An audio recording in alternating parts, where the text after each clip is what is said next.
नमस्कार दोस्तों, आप सभी का स्वागत है दिल को दहला देने वाली हॉरर कहानी में। आज की जो भूतिया कहानी है बहुत ही ज्यादा खतरनाक है। आज की स्टोरी में हम जिस आत्मा के बारे में बात करेंगे वह आत्मा बार बार रूप चेंज करके लोगों को परेशान करता था, लोगों को सताता था। एक लड़की की तो उसने पूरी की पूरी जिंदगी तबाह कर दी, उसको जीती जी मार डाला। तो चलिए बिना देर किए इस कहानी को स्टार्ट करते हैं और बताते हैं कि यह कहानी कहाँ की घटित कहानी है। आज की जो स्टोरी है न, यह आज से लगभग 15 साल पहले की कहानी है। दोस्तों, नोएडा के एक ऑफिस में 5 लोगों का एक ग्रुप था। उसमें 2 लड़की और 3 लड़के थे। ये काफी ज्यादा क्लोज फ्रेंड थे और इन लोगों ने एक बार प्रोग्राम किया हिमाचल जाने के लिए टूर पे। ये जो ग्रुप था इसने प्रोग्राम किया कि हम लोग पूरा 1 वीक बाहर घूमेंगे और वहीं पे रहेंगे, एंजॉय करेंगे, देन आके ऑफिस ज्वाइन करेंगे। इन सारे लोगों ने छुट्टियां ले ली। इवनिंग में घर गए, सामान वगैरह पैक किया एंड देन एक जगह पे मिले। उसके बाद इन लोगों ने बस लिया और पहुंच गए हिमाचल। जब ये लोग हिमाचल पहुंचे उस समय दोपहर का समय था। यहाँ पर लड़के लोगों ने लड़कियों को बोला कि देखो, अगर तुम लोग को घूमना हो तो लोकल मार्केट वगैरह घूम लो, क्योंकि हम लोग थक गए हैं तो कल से हम लोग घुमा जाएगा। अभी 1 वीक है और हिमाचल के लिए 1 सप्ताह काफी है, तो बेहतर है ना कि तुम लोग शॉपिंग वगैरह करो और आज आराम कर लो, देन कल से सुबह होते से ही हम लोग निकल जाएंगे टूर के लिए। लड़कियां जो थी वह भी थक चुकी थी, इसीलिए उन लोगों ने बोला कि हाँ ठीक है। लड़कियां गई, रूम में फ्रेश वगैरह हुई। उसके बाद दोनों लड़की निकल गई मार्केट के लिए। मार्केट गई, वहां पे शॉपिंग वगैरह की। उसके बाद ये लोग इवनिंग में आए अपने रूम में और आके थोड़ा मोड़ा एंजॉय किए, पार्टी सार्टी वगैरह किए।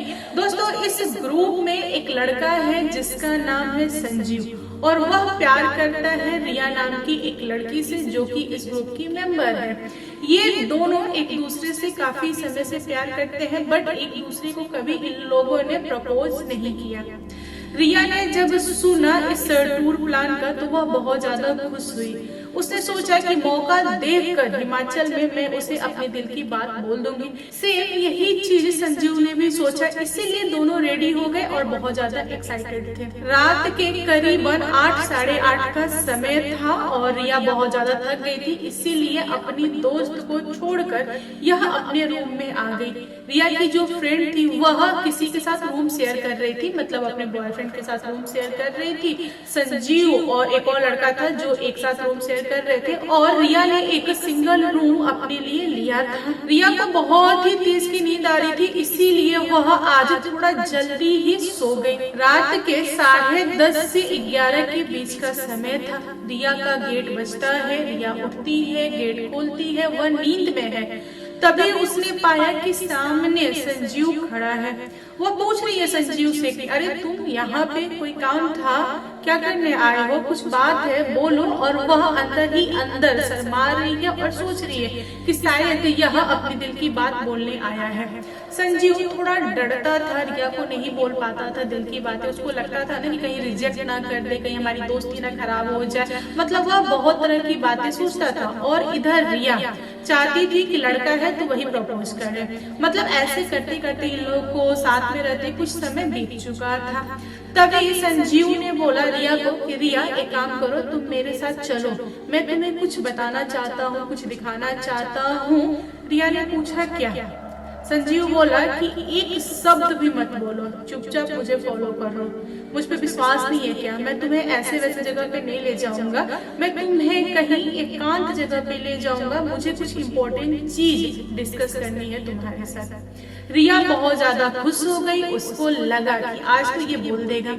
ये दोनों रात में निकल गए बाहर के लिए और संजीव एक सुनसान जगह पे ले जाकर रिया को खड़ा कर दिया और बहुत सारे इन लोगों ने गप्पे सप्पे मारे और रिया ने मौका देखते से ही अपनी दिल की बातें संजीव को बोल दी। रिया ने सोचा कि कब तक हम इंतजार करें, यह लड़का बुद्धू है, यह खुद से नहीं बोलेगा, बहुत बड़ा डरपोक है, मुझे ही बोलना पड़ेगा। और उसने अपनी दिल की बातें एक एक करके सारी चीजें बोल दी।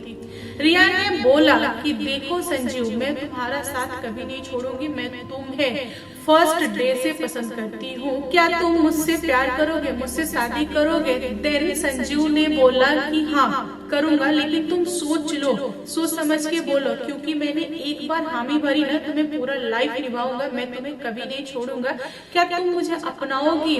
रिया ने बोला कि हाँ ठीक है चलेगा। संजीव ने दोबारा रिया से पूछा कि रिया अभी भी टाइम है, सोच लो, ऐसे तुम झटके से हाँ मत बोलो, क्योंकि मैं कल तुम्हारा पीछा नहीं छोड़ूंगा, अगर तुम चाहोगी तो भी नहीं छोड़ूंगा, मैं तुम्हें हमेशा प्यार करूंगा और तुम्हारे साथ ही रहूंगा। रिया बहुत ज्यादा खुश हो गई, क्योंकि रिया यही चाहती थी। उसने बोला कि हाँ हाँ ठीक है, मुझे कोई प्रॉब्लम नहीं है, मैं चाहती हूँ कि तुम पूरे लाइफ टाइम मेरे साथ रहो, एक जन्म क्या 7 जन्म तक मैं तुम्हारा इंतजार करूंगी। इन लोगों की बातें काफी लंबा चली, रात के करीबन 2:30 या 3 हो रहा था। रिया ने संजीव से पूछा कि एक काम करते हैं, हम लोग चलते हैं और होटल में सोते हैं, क्योंकि सुबह उठ के घूमने भी जाना है और किसी को पता नहीं है कि हम लोग यहाँ बाहर है, तो कब तक रहेंगे, बाकी बातें जो भी है हम लोग कल करेंगे, अभी हम लोग को चलना चाहिए, क्योंकि रात काफी ज्यादा हो गया है और मुझे डर भी लग रहा है, सुनसान रास्ता है। रिया ने जो कुछ भी बोला, संजीव ने सर डुलाया कि हाँ ठीक है चलो, मैं तुम्हारे कमरे तक तुम्हें छोड़ देता हूँ। फिर ये दोनों लोग होटल आए, संजीव अपने कमरे में गया और रिया अपने कमरे में गई। रिया को नींद नहीं आ रहा था, वह बहुत ज्यादा बेचैन थी, वह पूरी रात ऐसे ही काट ली। उसके अंदर बस यही चल रहा था कि मतलब आज का जो दिन था कितना बढ़िया कटा,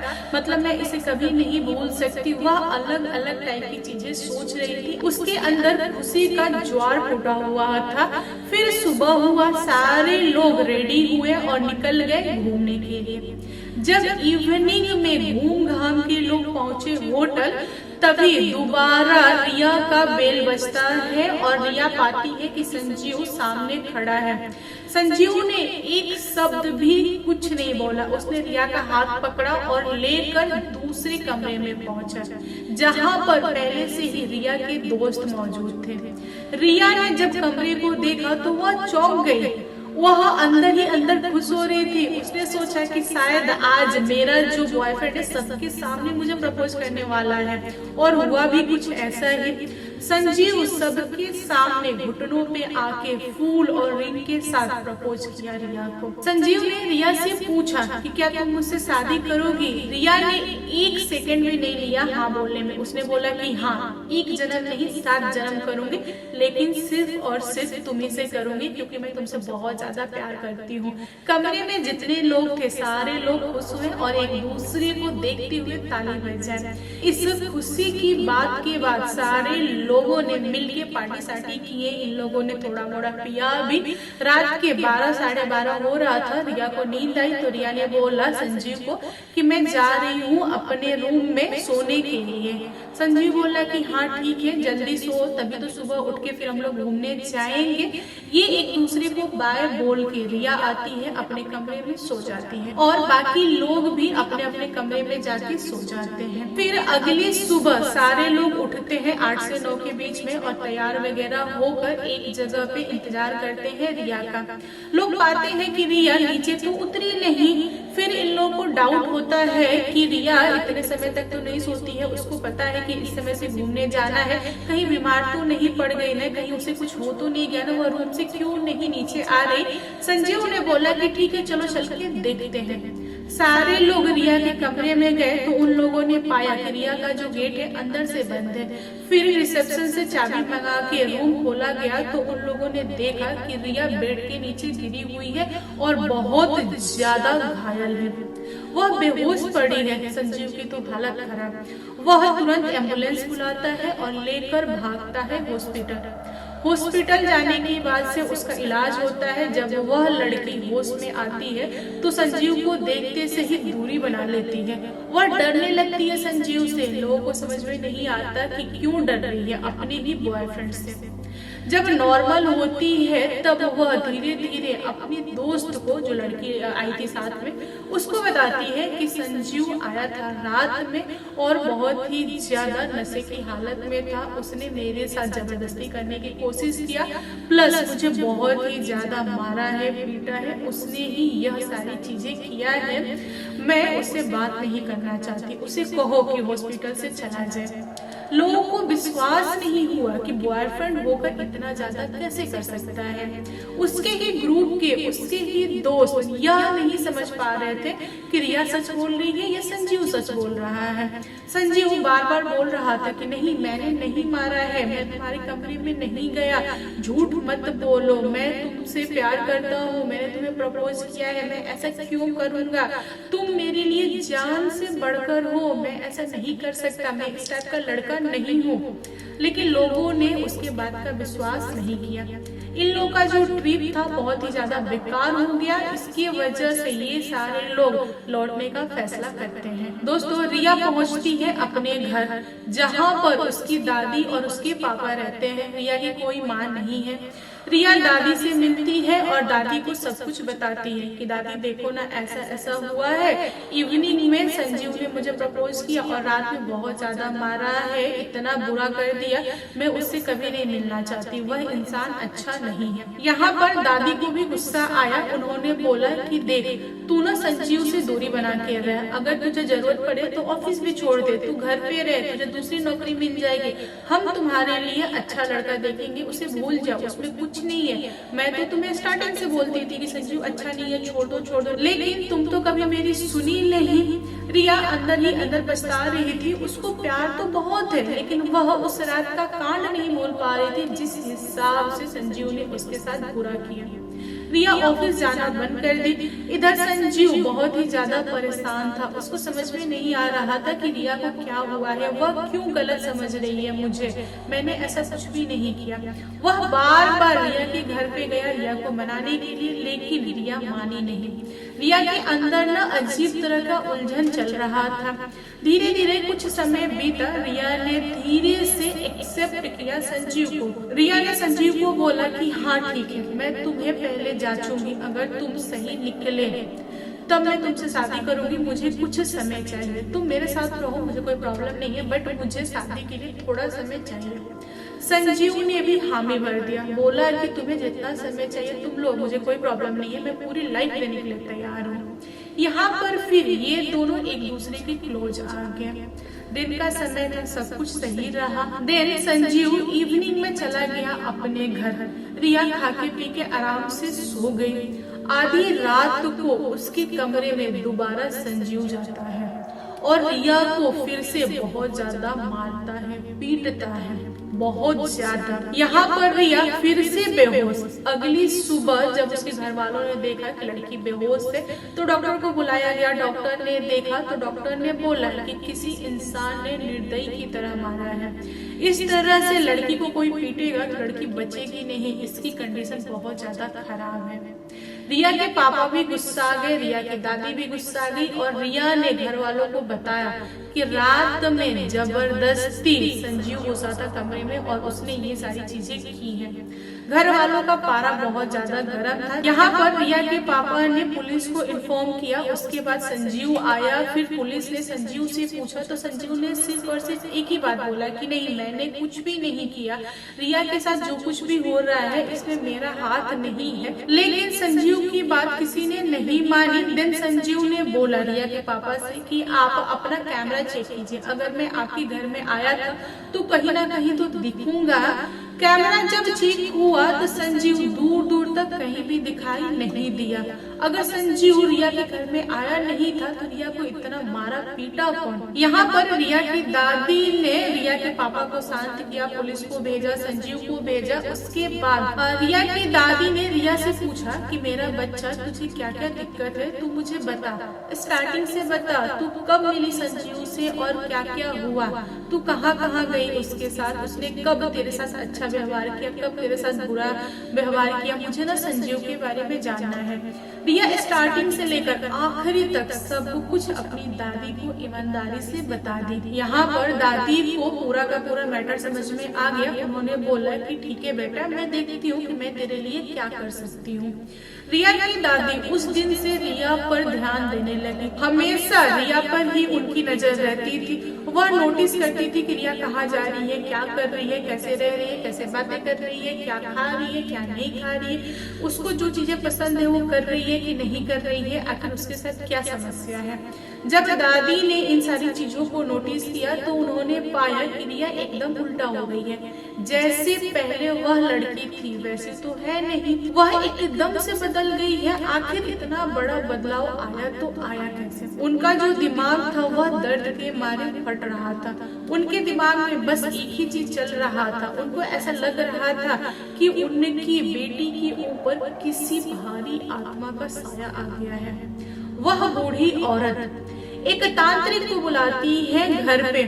जब तांत्रिक आया और रिया के कमरे में गया, रिया उछलकर दीवार पे चढ़ गई और दीवार पर चढ़कर हंसने लगी और बोलने लगी कि आखिर तुम आ ही गए। मुझे पता था कि बुढ़िया बुलाएगी किसी न किसी दिन। मैं बुढ़िया को बहुत टाइम से नोटिस कर रहा था। मुझे बुढ़िया को मारना चाहिए सबसे पहले। वह बुढ़िया मुझे इससे मिलने नहीं देगी, मुझे मेरी प्रेमिका से नहीं मिलने देगी, हम दोनों को अलग कर देगी। मैं उस बुढ़िया को नहीं छोड़ूंगा। और दादी शांत एक जगह बैठकर सब कुछ देख रही थी। यहाँ पर तांत्रिक ने सवाल किया कि तुम कौन हो, कहाँ से आए हो, यहाँ पे तो नहीं लगते, तुम्हारी लैंग्वेज अलग है। फिर उस आत्मा ने बताया कि देखो, मैं रिया से बहुत प्यार करता हूँ, रिया भी मुझसे प्यार करती है, इसने मुझे अपनाया है, पूरे दिल से अपनाया है, इसीलिए मैं रिया को नहीं छोड़ सकता। फिर तांत्रिक ने उस आत्मा से पूछा कि यह कैसे संभव है? एक लड़की कैसे तुमसे प्यार कर सकती है, कैसे तुम्हें प्रपोज कर सकती है, कैसे तुम्हें अपना सकती है? यह तो संभव ही नहीं है। तब वह आत्मा बोल पड़ा कि हाँ, इसने किया है। यह रात में, आधी रात में घुटनों पर आके मुझे प्रपोज की है। मुझे यह लड़की बहुत अच्छी लगी, इसकी स्मेल अच्छी लगी, इसीलिए मैं इसे नहीं छोड़ूंगा। तांत्रिक ने एक एक करके बहुत सारे सवाल पूछे उस आत्मा से। देन वह आत्मा खुलासा करता गया और उसने बताया कि मैंने नोटिस किया कि यह लड़की और संजीव नाम का लड़का एक दूसरे से प्यार कर रहे थे और यह प्लानिंग कर रहे थे एक दूसरे को प्रपोज करने के लिए, लेकिन मुझे यह लड़की भाग गई, इसीलिए मैंने संजीव का रूप लिया। उसके बाद मैं इसे लेके गया सुनसान जगह पे और इसने मुझे प्रपोज किया। मैंने इससे दोबारा पूछा था कि क्या तुम मुझे अपनाओगी? इसने हाँ में भरी, इसीलिए मैं इसे नहीं छोड़ सकता। इसमें मेरी क्या गलती है? इसने खुद मुझे बोला आई लव यू। फिर तांत्रिक ने उस आत्मा से पूछा, यहाँ तक तो ठीक है, लेकिन तुमने इस लड़की को उस होटल में क्यों मारा? इसकी क्या गलती थी? अगर तुम इससे प्यार करते थे, यह भी तुमसे प्यार करती थी, इस लड़की को तो पता नहीं था कि तुम आत्मा हो, सब कुछ तुमसे प्यार ही करती थी, लेकिन मारा क्यों? तब उस आत्मा ने चिल्लाते हुए बताया कि मुझे जलन हुई। इस लड़की को उस लड़के ने इवनिंग में प्रपोज किया और मैं वही गेट के पास खड़ा होकर देख रहा था कि यह उसे अपनाती है या रिजेक्ट करती है, लेकिन इस लड़की ने उस संजीव नाम के लड़के को अपना लिया। तो मुझे जलन हुआ, इसीलिए मैंने रात में इसको धो डाला। क्या मैंने कुछ गलत किया? आगे चलकर यह लड़की किसी और को पसंद करेगी तो मुझे जलन होगा और मैं इसे मारूंगा, मैं इसे बहुत ही बुरी तरह से मारूंगा, मैं इसे सताऊंगा, मैं इसे तड़पाऊंगा। अगर यह मुझे अपना लेती है देन सब कुछ ठीक है। यहाँ पर तांत्रिक का दिमाग ठनक गया। उसने बोला कि नहीं, यह नहीं हो सकता, तुम गलत जा रहे हो, तुमने गलत किया है। अगर तुम्हें प्यार था तो तुम अपने रूप में आके लड़की को बोलते, लड़की अपनाती, तब तो समझ में आता ना।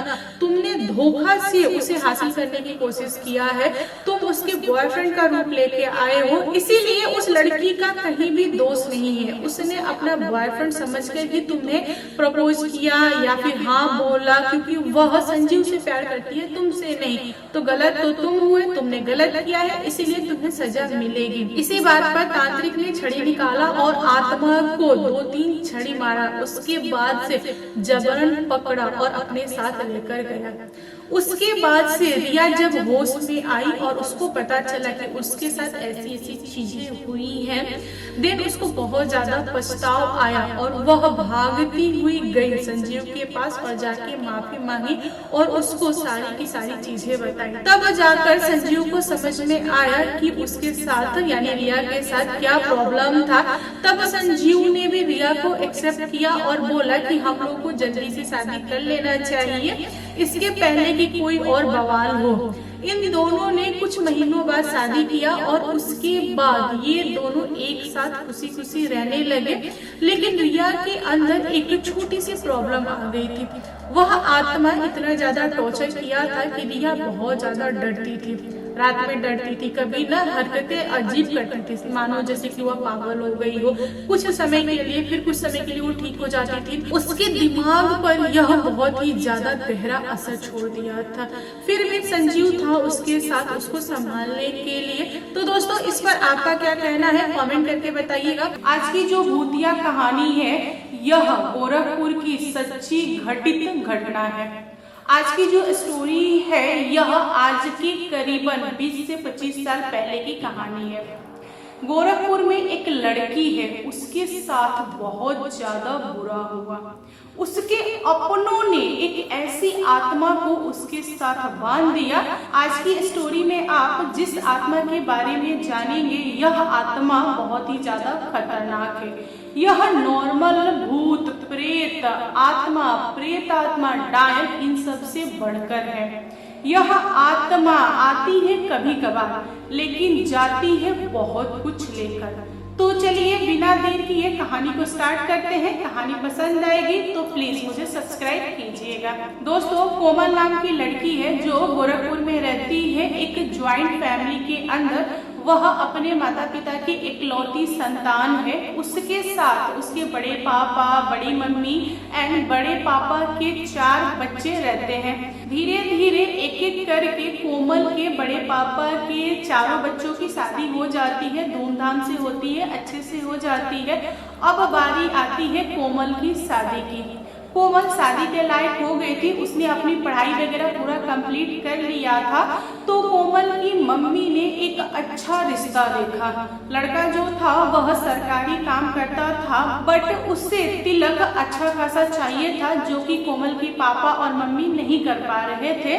तो कोमल की मम्मी चाह रही थी अंदर से कि वही लड़का उनका दामाद बने और उनके पास जो प्रॉपर्टी है जो कोमल के हिस्से में जाएगी उस प्रॉपर्टी को बेचकर तिलक देने के चक्कर में थे। और यह बात कोमल की मम्मी ने अपनी जेठानी, जेठ, पति सबसे शेयर किया। कोमल के पापा एग्री कर गए, बट कोमल की जो बड़ी मम्मी थी वह एग्री नहीं की।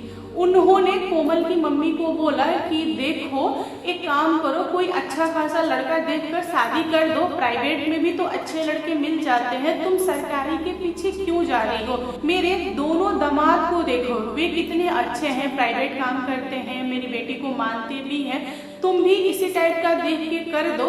अगर प्रॉपर्टी बेचोगी तो फिर तुम्हें ही नुकसान होगा। कोमल की मम्मी पूछी कैसे? यहाँ पर कोमल की बड़ी मम्मी ने कोमल की माँ को फुसला रही थी, अपने बातों में ले रही थी, अपने जाल के अंदर। वह नहीं चाहती थी कि कोमल की माँ प्रॉपर्टी बेचे। उनके मन में लालच था, वह चाहती थी कि जो भी प्रॉपर्टी है उनके दोनों बेटे में बट जाए, क्योंकि कोमल का भाई नहीं था। और यह चाहती थी कि कोमल की शादी हो जाए और वह अपनी ससुराल चली जाए। कोमल के माता पिता जब तक है तब तक है, आगे चलकर प्रॉपर्टी उन्हीं की तो होने वाली थी। बट कोमल की मम्मी के अंदर कुछ और चल रहा था। कोमल की माँ बहुत ही सीधी सादी औरत थी। उन्होंने पहले से ही सोच रखा था कि कोमल को तिलक देंगे तो प्रॉपर्टी बेचेंगे। अगर कोमल रहना चाहे यहाँ मैके में तो वह शादी के बाद रह सकती है, कोई प्रॉब्लम नहीं है, क्योंकि हमारी इकलौती संतान है। दोस्तों, इस बात को लेकर कोमल के परिवार में थोड़ा सा कहासुनी वगैरह हुआ। कोमल की जो बड़ी माँ थी वह गुस्सा आ गई। उन्होंने बोला कि मैं शादी में नहीं आऊंगी, तुम लोग को जो करना है करो। लेकिन कोमल के बड़े पापा अच्छे थे, उन्होंने इस बात को संभाला और अपने भाई को बोला कि देख तू इतनी प्रॉपर्टी बेच दे, तेरे हिस्से का है, कोई प्रॉब्लम नहीं है, घर में रह, मैं तुम्हें खिलाऊंगा। अगर कोमल चली गई, तुम्हें कोई सोर्स नहीं रहा खाने पीने का, तो मैं तुम्हारा देखभाल करूंगा। कोमल हमारी बेटी है, मैं भी चाहता हूँ कि वह खुश रहे। जैसे बड़े पापा ने बोला कोमल के फादर ने वैसा ही किया और आगे चलकर कोमल की शादी बहुत ही ज्यादा धूमधाम से हो गई। दोस्तों, शादी के बाद कोमल जैसे ही ससुराल पहुंची तो ससुराल वालों को कोमल नहीं भाई, क्योंकि कोमल का जो नेचर था वह डिफरेंट था। कोमल वहां पर किसी से बात नहीं करती थी, हमेशा मुंह बना के बैठी रहती थी, कोई कुछ बोले तो लड़ जाती थी, झगड़ जाती थी। और कोमल का जो पति था वह शादी करके अगली सुबह चला गया अपना एग्जाम देने के लिए। कोमल को पूरे 1 वीक ससुराल में अकेले रहना था बिना पति का, इसीलिए बीच बीच में सासू माँ जाती थी कोमल के पास और बात वगैरह करती थी, लेकिन कोमल एक शब्द भी अपने सास को नहीं बोलती थी। उसका ससुराल में पूरे 6 दिन बीत चुके थे। 7वें दिन कोमल की सासू माँ को गुस्सा आ गया, क्योंकि कोमल कुछ रिस्पॉन्स नहीं कर रही थी, ना ही किसी की इज्जत कर रही थी, ना ही किसी की बातें सुन रही थी। तो उन्होंने अपनी बहू को 2-4 बातें सुना दी। इसी पर कोमल गुस्सा कर एक चाटा खींचकर अपनी सासू माँ को मारी। जैसे ही उनको चाटा लगा वह बेड पे गिरी और बेहोश हो गई। जब कोमल की सासू माँ होश में आई तो वह अपनी बहू से बहुत डर रही थी, वह बहू के कमरे में नहीं जाना चाह रही थी। जब कोमल का पति आया और उसको पता चला कि कोमल ने सासू माँ को पीटा है, उसके बाद वह गुस्साया और कोमल के पास जाके बोला कि देखो तुम्हारे मैके में क्या होता है मुझे नहीं पता, इज्जत किया जाता है बड़ों का, मारा नहीं जाता, और मैंने तुमसे अरेंज मैरिज की है, मुझे नहीं पता तुम्हारा नेचर कैसा है, हमें धीरे धीरे एक दूसरे को समझना होगा, एडजस्टमेंट करना होगा, तुम समझो इस बात को, तुमने कैसे मार दिया मेरी माँ को। थोड़ा सा कोमल का जो पति था अजय थोड़ा सा टाइट हुआ कोमल को लेकर, लेकिन कोमल ने इस बात को बर्दाश्त नहीं किया। उसने अपने पति को धो डाला, मतलब होता ना जैसे कपड़े को धोते हैं उस टाइप से मारा, और पति खुद को बचाते हुए कमरे से बाहर निकला। उसको भी झटका लगा कि एक औरत कैसे इतना भयानक रूप लेके मुझे मार सकती है।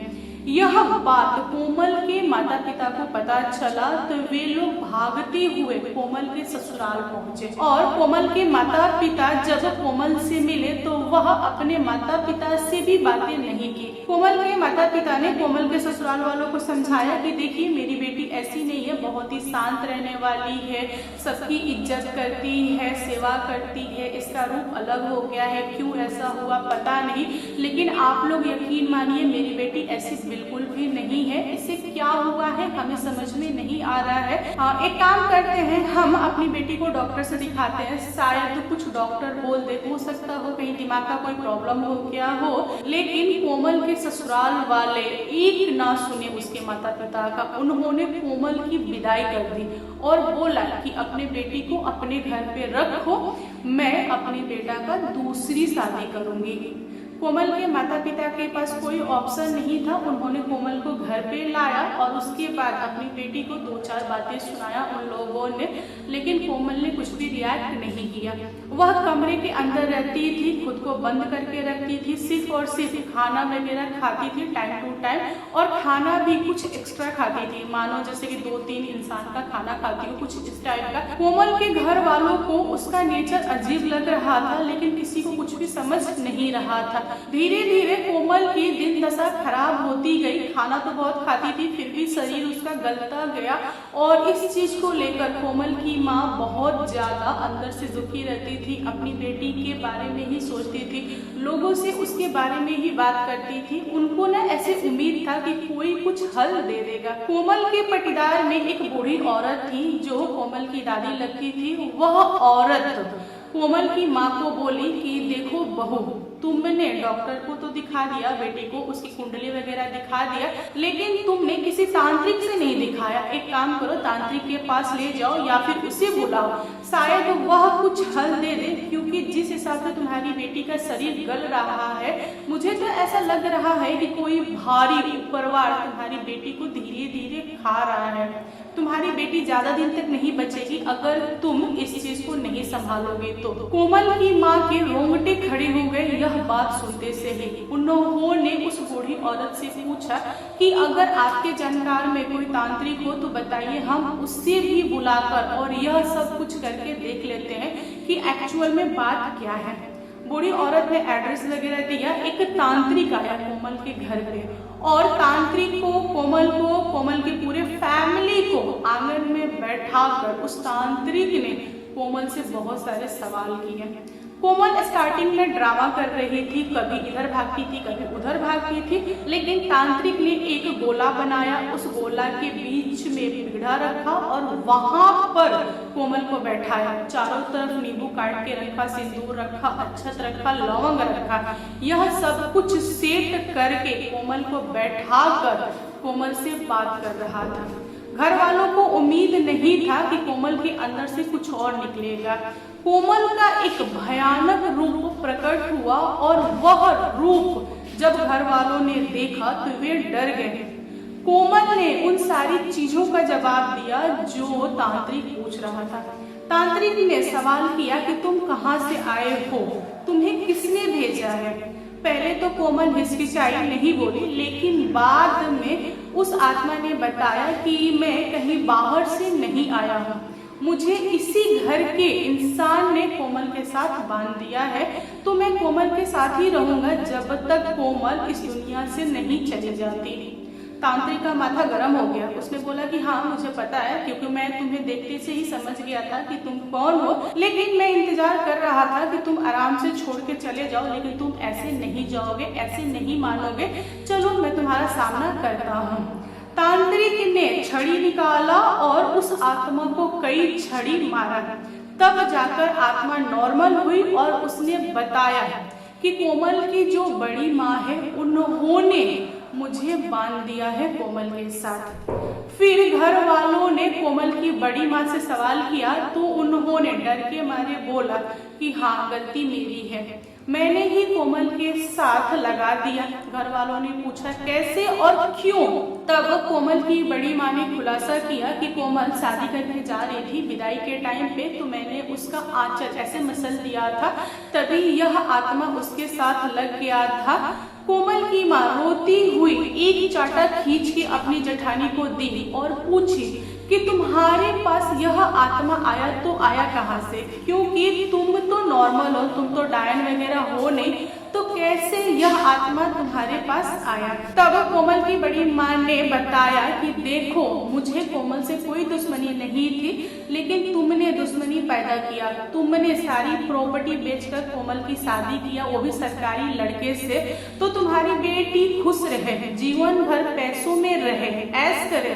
और मेरी बेटियों का क्या, मेरी 2 बेटी थी, जब उसकी शादी हो रही थी तब तो तुमने कुछ आइडिया नहीं दिया था, उसके लिए सरकारी लड़का नहीं ढूंढा था, और तुम्हारा बेटा नहीं है इसका मतलब ये तो नहीं कि घर में वारिस नहीं है, तुम कैसे प्रॉपर्टी को कोमल को दे सकती हो, तुम मेरे बेटों में क्यों नहीं बांटी। कोमल की शादी हो गई, वह ससुराल चली गई, तो तुम्हारा ध्यान कौन रखेगा, हम ही लोग कर रहे हैं ना। और तुम चाह रही हो कि सारा का सारा कोमल ले ले और कोमल खुश रहे और हम लोग सड़क पे आ जाए, ऐसा तो नहीं हो सकता ना। कोमल की बड़ी माँ के अंदर बहुत ज्यादा ईर्ष्या भरा था कोमल को लेकर। घर वालों को पता चल गया कि आखिर सच्चाई क्या है। फिर घर वालों ने तांत्रिक को बोला कि देखिए अब हमें पता चल गया है कि सच्चाई क्या है, आप प्लीज इस आत्मा को मेरी बेटी के बॉडी से निकालिए, कुछ तो उपाय कीजिए ताकि मेरी बेटी बच जाए। इसके बचने का चांस बहुत कम है, हम लोग को तो ऐसा लग रहा है जो कुछ भी है आपके हाथ में है। तब तांत्रिक ने खुलासा किया उस आत्मा के बारे में। उस तांत्रिक ने बताया कि देखिए आपकी बेटी के बॉडी के अंदर जो आत्मा है वह नॉर्मल आत्मा नहीं है, वह आदमखोर पिशाच है। आदमखोर पिशाच का मतलब होता है कि इंसान को धीरे धीरे थोड़ा थोड़ा करके खा जाए, और यह आत्मा किसी ना किसी के बॉडी पे रहता है, यह अकेले कभी भी नहीं रहता। अगर आप लोग चाहोगे कि इस आत्मा को निकाल के किसी पेड़ के नीचे डाल दे या फिर कहीं दूर ले जाकर फेंक आए, तो ऐसा संभव नहीं है। यह एक इंसान का बॉडी छोड़ेगा तो फिर दूसरे इंसान को पकड़ेगा। फिर तांत्रिक ने घर वालों से सवाल किया कि क्या आप लोग तैयार हो कि कोमल की बॉडी से निकाल के किसी और के बॉडी पे इस आत्मा को भेजने के लिए। कोमल की माँ कांप गई और उन्होंने बोला कि नहीं, मैं ऐसा कभी नहीं कर सकती। मैं अपनी बेटी की बॉडी से निकाल के किसी और इंसान की जिंदगी बर्बाद नहीं कर सकती। आप कोई और हल निकालिए। अगर कोई हल नहीं है तो मेरी बेटी के बॉडी से आत्मा निकाल के मेरे शरीर में डाल दीजिए। मैं चाहती हूँ कि वह आत्मा मुझे खाए, मेरी बेटी को नहीं, क्योंकि मेरी इकलौती बच्ची है और मेरी आंखों के सामने दम तोड़ेगी तो मुझे अच्छा नहीं लगेगा। यह सुनने के बाद से तांत्रिक ने बोला कि आप घबराइए मत, मैं आपकी बेटी की बॉडी से आत्मा को लूंगा और लेके चला जाऊंगा। आपके घर परिवार में वह आत्मा दोबारा नहीं आएगा। फिर कोमल के पिता ने पूछा कैसे संभव है यह सब कुछ, कैसे आप कर पाएंगे? आप तो बता रहे हैं कि किसी का शरीर चाहिए इस आत्मा को झेलने के लिए, तो कौन देगा अपना शरीर, कौन तैयार होगा? तांत्रिक ने बोला कि देखिए, मेरा जो गांव है बस थोड़े ही दूरी पे है। इस आत्मा को मैं अपने अंदर लूंगा और आप लोग मुझे पकड़कर मेरे घर तक पहुंचा दीजिएगा। मेरे घर के बगल में मेरे गुरु है, मैंने उनसे ही सीखा है, वह इस आत्मा को शांत कर देंगे। बस एक यही उपाय है इससे बचने के लिए। और रहा सवाल मेरा, तो मैं बच जाऊंगा, आप लोग मेरा टेंशन मत लीजिए। मैं लोगों की सेवा करता हूँ, जिनके अंदर आत्मा होता है उनको निकालता हूँ, छुड़ाता हूँ, तो मुझे पता है कैसे डील किया जाता है। प्लीज आप लोग मेरी बात मानिए और ऐसा कीजिए। घर वाले तो नहीं चाहते थे ऐसा करना, लेकिन तांत्रिक सचमुच में अच्छा था। उसने जैसा जैसा बोला घर वालों ने वैसा किया। फिर तांत्रिक ने आत्मा को अपने शरीर पे लिया और अपने गुरु के पास भाग के गया। देन तांत्रिक का जो गुरु था उसने इन सारी मैटर को शांत किया। तांत्रिक भी बच गया और बाद में आत्मा का क्या हुआ लोगों को नहीं पता। यहाँ कोमल के घर पे दोनों भाई लोग अलग हो गए, एक साथ नहीं रहे, क्योंकि कोमल की जिंदगी उसकी बड़ी माँ ने बिगाड़ दिया था। कोमल का जो पति था उसने दूसरी शादी किया। कोमल मैके में ही रही अपने माता पिता के साथ और कोमल ने भी कोई शादी वादी नहीं किया। और बाद में कोमल के माता पिता और कोमल को पता चला कि कोमल की बॉडी पे जो आत्मा थी वह कोमल की भाभी, जो छोटी वाली भाभी थी, उसके शरीर पे था और वह आत्मा उसके मैके से आया था। तो कोमल की बड़ी माँ ने अपनी बहू के शरीर से उस आत्मा को निकालकर कोमल के शरीर पे शिफ्ट कर दिया था कि आत्मा कोमल को मार दे। मकसद तो कुछ ऐसा ही था कोमल की बड़ी माँ का, लेकिन टाइम रहते कोमल बच गई। हर रोज की तरह आज की भी भूतिया कहानी बहुत ही ज्यादा खतरनाक है।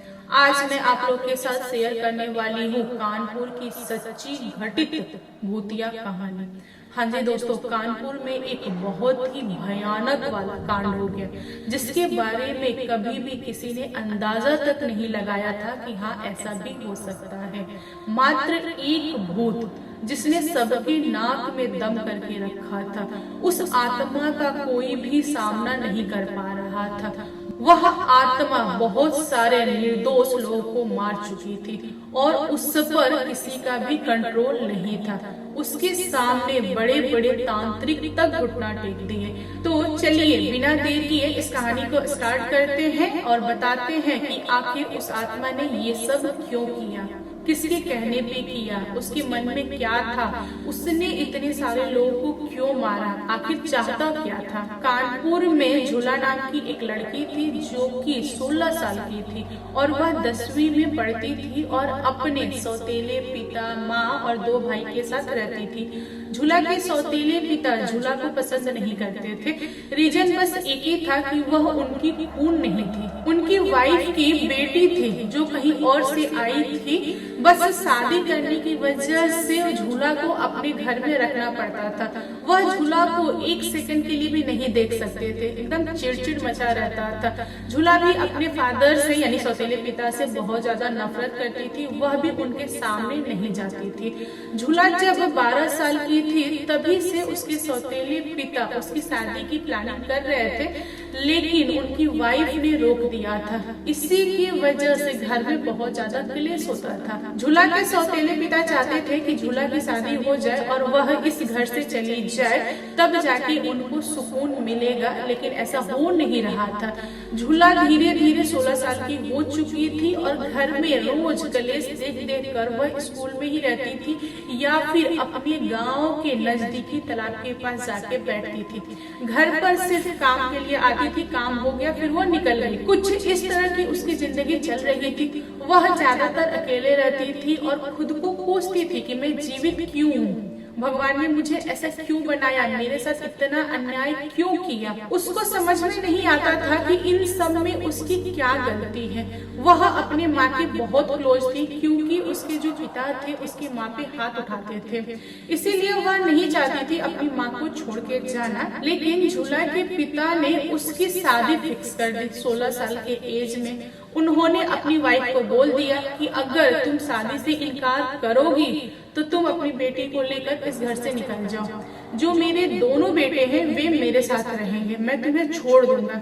झूला की माँ डर गई और उन्होंने सोचा कि बेटी अब धीरे धीरे बड़ी हो गई है, 16 साल की है, थोड़ी मोड़ी तो समझदार है ही, आगे की जिंदगी वह अच्छे से काट लेगी। अच्छा है ना कि मेरे घर से निकल कर अगर ससुराल चली जाती है तो वह वहाँ पे खुश रहेगी, क्योंकि इसने बचपन से ही यह सारी चीजें देखी है। तो उसके मन में ना डर बैठ गया है, उसको लगता है कि कोई उससे प्यार नहीं करता है, तो बेहतर है ना कि हम शादी कर देते हैं, कम से कम इस नर्क से तो निकल जाएगी। झूला की माँ ने शादी के लिए हामी भर दिया, लेकिन झूला ने मना कर दिया। झूला बोली कि नहीं, मैं शादी नहीं करूंगी, अगर मुझे शादी करना होगा तो 2 साल बाद करूंगी और अपनी मर्जी से करूंगी, मेरे पर कोई भी जोर जबरदस्ती नहीं चलेगा। लेकिन झूला की माँ उसको मजबूर की शादी के लिए और झूला ने शादी कर लिया। शादी करके वह पहुंची ससुराल में तो उसको पता चला कि उसका जो पति है ना वह ऑटो ड्राइवर है, ऑटो चलाता है। दोस्तों, झूला की शादी के बाद से झूला को बताया गया कि एक रात के लिए पति पत्नी को दोनों को अलग अलग सोना पड़ेगा, क्योंकि ककन नहीं छूटा है। जब तक ककन नहीं छूटेगा तब तक दोनों अलग अलग रहेंगे। ककन एक तरह का रिवाज है जो यूपी बिहार में शादियों के बाद से छुड़ाया जाता है, एक तरह का सिस्टम है। और सच में इन दोनों को अलग अलग सोना पड़ा। झूला तो जल्दी सो गई क्योंकि वह थक गई थी, लेकिन झूला का पति सोया नहीं। वह रात में जगा रहा और अपने दोस्तों का इंतजार कर रहा था। उसके दोस्तों ने झूला के पति को बोला था कि देखो, शादी के बाद से तुम जब दुल्हन घर पे आई थी तो दिन में सो लिए थे, एक काम करो, चलो हमारे साथ पार्टी सार्टी करेंगे, थोड़ा मोड़ा पिएंगे, क्योंकि तुम्हारी नई शादी हुई है तो थोड़ा तो एंजॉय करेंगे ना। और यह लड़का चला गया अपने दोस्तों के साथ पार्टी करने के लिए और बैठकर बहुत ज्यादा ड्रिंक कर लिया। रात के करीबन 3:30 या 4 का समय हो रहा था। झूला का पति अपने दोस्तों के साथ घर के लिए लौट रहा था और रास्ते में उसका बहुत भारी एक्सीडेंट हो गया और उसने वहीं पर दम तोड़ दिया। जैसे ही घर वालों को पता चला कि झूला का पति अब इस दुनिया में नहीं रहा तो घर वालों का रोना धोना चालू हो गया। लोग गए, बॉडी को लेके आए और अंतिम संस्कार वगैरह किए। अब सवाल यह उठता है कि झूला का क्या हो, झूला यहाँ पे रहे या इसको मैके भेज दिया जाए, क्या किया जाए। देन झूला की सासू माँ ने बोला कि नहीं, मेरी बहू मैके नहीं जाएगी, यह यहीं पे रहेगी। क्या हो गया, अगर मेरा पहला बेटा चला गया तो मेरा दूसरा बेटा है, मैं उससे शादी कर दूंगी और मैं अपनी बहू को यहीं पे रखूंगी। उस बेचारी का क्या दोष, वह तो घर पे थी।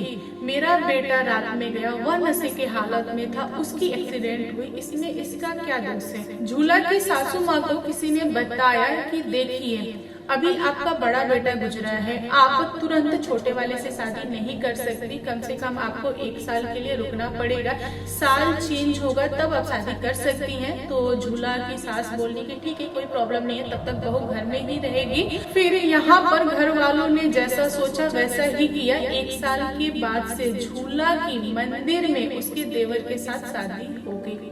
शादी होने के बाद से जब इन लोग की पहली रात आई, झूला अजीब फील कर रही थी। वह अपने देवर के साथ कंफर्टेबल नहीं थी, तो उसने अपने देवर को बोला कि देखिए मुझे थोड़ा टाइम दीजिए, क्योंकि मैंने कभी भी आपको उस तरह से नहीं देखा है, तो मुझे थोड़ा टाइम चाहिए। झूला का देवर बोला कि ठीक है, जैसा तुमको ठीक लगे। झूला सो गई नीचे और झूला का पति सो गया बेड पे। फिर अगले सुबह झूला की आंख खुली तो उसने पाया कि उसका पति, जो दूसरा पति है, वह कुछ बोल नहीं रहा। उसने हिलाया डुलाया, तब उसको अंदाजा आ गया कि यह इस दुनिया में नहीं है। वह लगी चिल्लाने और घर वालों को इकट्ठा कर ली। घर वाले आए तो घर वाले अलग से परेशान, वे लोग रो रहे हैं, उन लोगों को समझ में नहीं आ रहा कि यह सब कैसे हुआ। फिर डॉक्टर को बुलाया गया, डॉक्टर आया और डॉक्टर ने साबित किया कि हाँ, यह सच में इस दुनिया में नहीं है। अब घर वाले झूला को कोस रहे थे कि तुम्हारी वजह से हो रहा है, तुम ही पनौती हो, तुमने बड़े बेटे को खा लिया, दूसरे वाले बेटे को खा लिया, तुम कब रुकोगे, कब ठंडा होगे, तुम्हारी वजह से ये सारी चीजें हो रही हैं। झूला 18 साल की थी, उसको चीजें समझ में आ रही थी। उसको यह नहीं समझ रहा था कि इन सब में उसकी क्या गलती है, उसने क्या किया। वह अपने पति के साथ बेड पर भी नहीं थी, वह तो जमीन पे थी, फिर भी लोग ऐसा क्यों बोल रहे हैं। झूला के दूसरे पति का अंतिम संस्कार वगैरह हुआ। फिर झूला की सासू माँ ने झूला की माँ को बुलाकर बेटी को भेज दिया और बोला कि आज के बाद से कभी भी अपनी बेटी को यहाँ मत भेजिएगा, आपकी बेटी मनहूस है, इसने मेरे दोनों बेटा को खा गई। मैं तो इस पे तरस खा रही थी, इसीलिए इसकी शादी अपने छोटे वाले बेटे से करा दी, लेकिन मैंने बहुत बड़ी गलती की। इसे लेके जाओ, इसे रोको मत, नहीं तो पता नहीं किसी किसे यह खाए, मेरा घर तो उजड़ गया। यह बहुत बड़ी आफत है, इसे लेके जाइए, प्लीज लेके जाइए। मतलब झूला और झूला की माँ को बहुत ज्यादा बेइज्जती का सामना करना पड़ा। झूला फिर से आ गई मैके। झूला के फादर ने जैसे ही झूला को देखा, उनका पारा चढ़ गया और वह बहुत ज्यादा उल्टा सीधा बोलने लगे, गाली गलौज वगैरह करने लगे। झूला की माँ को मार भी दिया और बोला कि तुम क्यों लेके आई इसे यहाँ पर, एक काम करो, माँ बेटी दोनों निकलो यहाँ से, मुझे दोनों में से कोई नहीं चाहिए। अगर इसका पति दुनिया छोड़ दिया तो यह कहीं भी रहती, तुमको क्या लेना देना, तुम क्यों गई, वो भी बिना मुझसे पूछे, तुम गई क्यों। अब झूला की माँ के पास कोई जवाब नहीं था, वह चुपचाप मार खा रही थी। यह देखने के बाद से झूला तालाब की तरफ भागी और वहाँ जाकर बैठी, रोई, बहुत ज्यादा रोई। जब तक उसके अंदर का दुख नहीं निकल गया तब तक वहीं पड़ी रही। रात में झूला की माँ उसे घर में लेके आई। इसी तरह 1 महीना कटा। फिर झूला के सौतेले फादर ने एक रिश्ता लाया झूला के लिए, और जो रिश्ता आया था उस समय जो लड़का था वह एजेड था, झूला से काफी बड़ा था, करीबन 40-45 के आसपास का रहा होगा। उसके पहले से 3 बच्चे थे। झूला ने उस इंसान को देखा तो वह डर गई और उसने बोला कि नहीं, मैं शादी नहीं करूंगी। लेकिन झूला के फादर जिद्दी थे, उन्होंने बोला कि नहीं, अभी करना होगा। जो इंसान शादी के लिए आया था उसका नाम था रोशन, और रोशन को झूला के फादर ने बोला कि देखिए ये मेरी बेटी है, इसकी एक शादी हुई थी जो कि पति गुजर चुका है एक्सीडेंट में। अब आपसे हम लोग शादी करा रहे हैं क्योंकि यह दुआ है, कोई इससे शादी नहीं करना चाहेगा। और मैं समझ रहा हूँ कि आपके 3 बच्चे हैं, तो यह जाएगी तो उनकी भी अच्छे से परवरिश वगैरह करेगी। मेरी बेटी बहुत गुनी है, ऐसा है वैसा है, मतलब बहुत ज्यादा बड़ाई वगैरह करके जबरन इन दोनों की शादी करा दी। शादी हो जाने के बाद से यह लड़की पहुंची ससुराल, और यहाँ पर किसी को नहीं पता था कि पहले से झूला की 2 शादी हुई थी।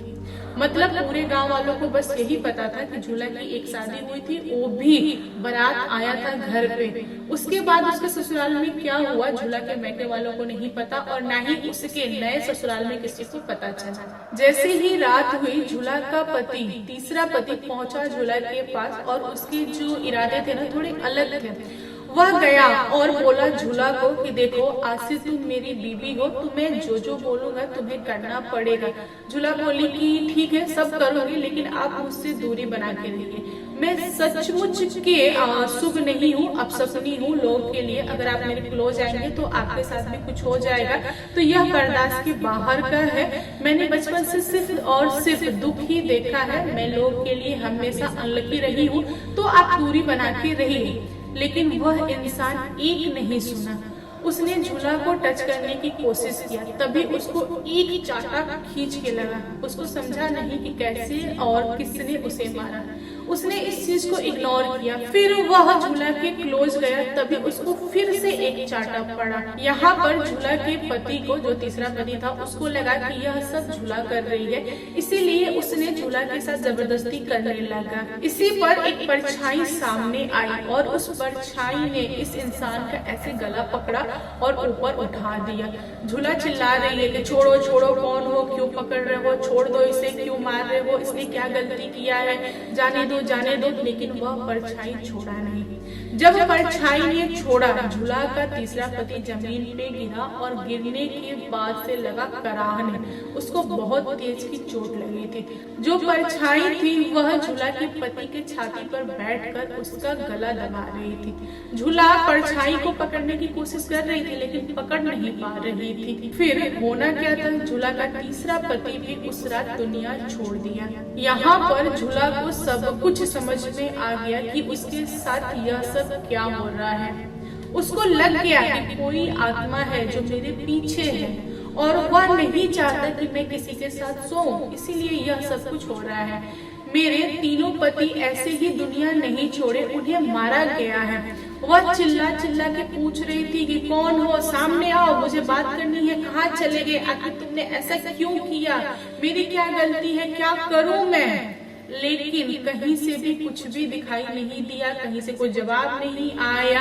मानो कि पागलों की तरह वही अकेले चिल्लाए जा रही थी। जब झूला की माँ को पता चला कि झूला के तीसरे पति अब दुनिया में नहीं रहे, तो वह दौड़ती हुई पहुंची बेटी के पास और बेटी का हालचाल लिया, पूछा कि कैसे हुआ यह बताओ। जब बेटी ने परछाई के बारे में बताया, तब झूला की माँ को समझा कि हाँ, सच में मेरी बेटी के पीछे कोई आत्मा लग गया है। लेकिन आत्मा है कौन, पता कैसे चलेगा। यहाँ पर झूला की माँ ने डिसाइड किया कि वह अपनी बेटी को किसी तांत्रिक से दिखाएंगे, जो भी आत्मा है उससे पीछा छुड़ाएंगे। उसके बाद अपनी बेटी को लेकर दुनिया के किसी भी कोना में रह ले, लेकिन पति के पास नहीं जाएंगे, क्योंकि पति ने उनकी तो जिंदगी बर्बाद की ही थी, प्लस बेटी की भी 3 बार जिंदगी बर्बाद करने की कोशिश किया। इसी की वजह से उनका पारा गर्म था और उन्होंने अपने पति का सामना करने का फैसला किया। झूला की माँ ने एक तांत्रिक को बुलाया। तांत्रिक घर में आया, उसने देखा झूला को और झूला से सवाल किए। उसके बाद तांत्रिक ने बोला कि देखिए, यह आत्मा को पकड़ पाना मेरे बस की बात नहीं है, आप किसी और को बुलाइए, क्योंकि मैं नहीं कर पाऊंगा। दोस्तों, झूला को देखने के लिए 3-4 तांत्रिक आए, तीनों 4 लौट गए। बाद में एक ऐसा इंसान आया जो कि सचमुच में बहुत ज्यादा जानकार था। ये जो तांत्रिक आए थे उनसे तो काफी जानकार था। वह जादू टोना भी कर लेता था, छुड़ा भी लेता था, आत्माओं को अपने पास भी रखता था, आत्माओं को किसी के बॉडी से निकाल भी लेता था। उसने झूला को देखा और झूला से बहुत तरह के सवाल किए। तब जाकर उस तांत्रिक को समझ में आया कि यह आत्मा कोई भी आत्मा नहीं है, यह आत्मा झूला को जानने वाला है। झूला भी उसको जानती है, लेकिन आत्मा के रूप में नहीं पहचान पा रही है। और वह आत्मा बार बार कोशिश कर रही है कि झूला पहचान ले, लेकिन झूला नहीं पहचान पा रही है। फिर तांत्रिक ने झूला से सवाल किया कि तुम एक बात बताओ, शादी के पहले क्या तुम किसी लड़के को जानती थी, किसी से प्यार करती थी। यहाँ पर झूला शर्मा गई, उसने एक शब्द नहीं बोला, शांत रहना उचित समझा। लेकिन तांत्रिक ने बहुत बार कोशिश किया। फिर झूला ने बताया तांत्रिक को और अपनी माँ को कि हाँ, मैं एक लड़के से प्यार करती थी जिसका नाम था अजीत। वह मेरे ही क्लास का था। हम दोनों स्कूल में मिला करते थे, फिर तालाब के पास जाके बैठा करते थे। मैं उसके साथ रहती थी, मुझे बहुत अच्छा लगता था। वह इकलौता इंसान था जो मुझे खुश रखने की कोशिश करता था। हम दोनों शादी करने वाले थे, लेकिन जब हम 18 साल के हो जाते तब करते, लेकिन मेरे सौतेले पिता ने मेरी शादी करा दी, इसीलिए हम दोनों बिछड़ गए। उसके बाद अजीत के साथ क्या हुआ मुझे नहीं पता। तब तांत्रिक ने झूला को बताया कि देखो झूला, तुम्हारे शादी के बाद से उस बच्चे के साथ क्या हुआ मुझे नहीं पता, लेकिन उसी की आत्मा है जो तुम्हारे पीछे लगी है और वह नहीं चाहता कि तुम किसी के साथ रहो, यानी कि किसी के साथ फिजिकल हो, उसको बहुत ज्यादा जलन होती है। इसीलिए एक एक करके उसने तुम्हारे तीनों पतियों को मारा, जो कि बहुत ज्यादा गलत था। उसे ऐसा नहीं करना चाहिए था और वह तुम्हारे पीछे अभी भी है। वह तुम्हें इतनी आसानी से नहीं छोड़ेगा। वह शांत तभी रहेगा जब तुम अपनी लाइफ में अकेली रहोगी। अगर तुमने किसी का हाथ थामने की कोशिश किया, फिर वह उस इंसान को मार देगा। यह सुनने के बाद से झूला ने डिसाइड किया कि नहीं, मैं ऐसा कभी भी नहीं करूंगी, मैं लाइफ टाइम अकेली रहूंगी। यहाँ पर झूला की माँ तांत्रिक से बोली कि बाबा प्लीज मेरी बेटी को बचा लीजिए उस आत्मा से, वह आत्मा मेरी बेटी को नहीं छोड़ेगा। तब तांत्रिक का जवाब आया कि नहीं, वह आत्मा आपकी बेटी को नुकसान नहीं पहुंचा रहा, ना ही आपको नुकसान पहुंचाएगा। वह सिर्फ और सिर्फ उसके होने वाले पति को ही नुकसान पहुंचाएगा। अगर आपकी बेटी अकेला रहना चाहती है तो रहने दीजिए ना, वह कुछ नहीं करेगा। और रहा सवाल उस आत्मा का, तो आत्मा मेरे पास है नहीं और मैं उसे कैसे बुलाऊं? उसका कोई सामान मेरे पास नहीं है, मैं सिर्फ और सिर्फ उसके नाम से तो उसे नहीं बुला सकता ना। वह आएगा भी तो मेरे हाथ नहीं आएगा।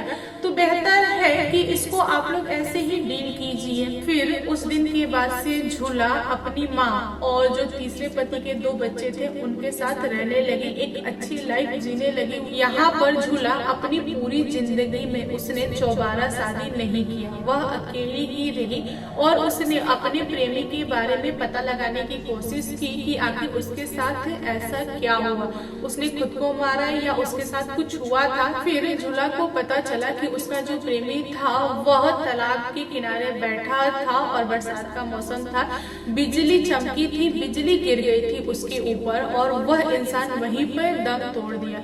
लेकिन उसकी जो इच्छा थी ना अंदर वाली, वह इच्छा गई नहीं। इसकी वजह से उसे आत्मा के रूप में दुनिया में आना पड़ा और उस आत्मा ने किसी और का कुछ भी नहीं बिगाड़ा। झूला ने उस आत्मा को अपना लिया, जैसा था वैसा ही अपना लिया।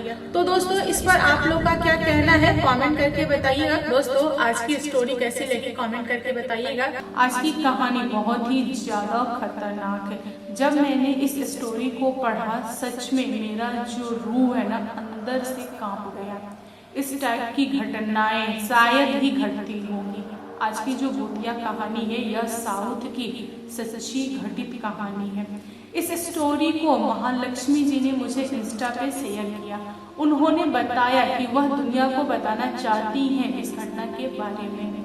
महालक्ष्मी जी ने अपने गांव का नाम शेयर करने से मना किया है, तो हम उनकी बात रखते हुए आगे बढ़ते हैं और बताते हैं कि एक्चुअल में उनके गांव में क्या घटना घटित हुई। महालक्ष्मी जी ने बताया कि उनके यहाँ एक सत्या नाम के आदमी थे और उनकी वाइफ पेट से थी। ये दोनों लोग गए थे एक बर्थडे पार्टी में और उस दिन अमावस्या की रात थी और इन लोगों को बर्थडे पार्टी से रिटर्न आने में काफी लेट हो गया। सड़क जो था वह एकदम सुनसान था, कोई दूर दूर तक दिखाई नहीं दे रहा था। ये दोनों मजे में गाना बजाकर एंजॉय करते हुए घर लौट रहे थे। तभी सत्या जी की नजर सड़क पे पड़ी तो उन्होंने पाया कि किसी का एक्सीडेंट हुआ है सड़क पे और वहां पर 2 लोग लेटे हुए हैं यानी कि गिरे हुए हैं और एक इंसान हेल्प हेल्प चिल्ला रहा है। सत्या जी ने अपनी वाइफ को बोला कि सुनो तुम यहीं रुको, मैं जा रहा हूँ, उनको उठा के लाता हूँ, गाड़ी में रखता हूँ और हॉस्पिटल छोड़ता हूँ, फिर हम लोग घर चलेंगे। सत्या जी की वाइफ ने सत्या को मना किया, बोला कि नहीं आप मत जाइए, हो सकता हो उन लोगों ने कोई प्लानिंग वगैरह किया हो क्योंकि रात सुनसान है और सुनसान रास्ते में यह चीज हुआ है तो मुझे अच्छा नहीं लग रहा है, मुझे ना अजीब लग रहा है, मुझे ऐसा लग रहा है कि ये लोग लूटने उठने के लिए ऐसा किए हैं।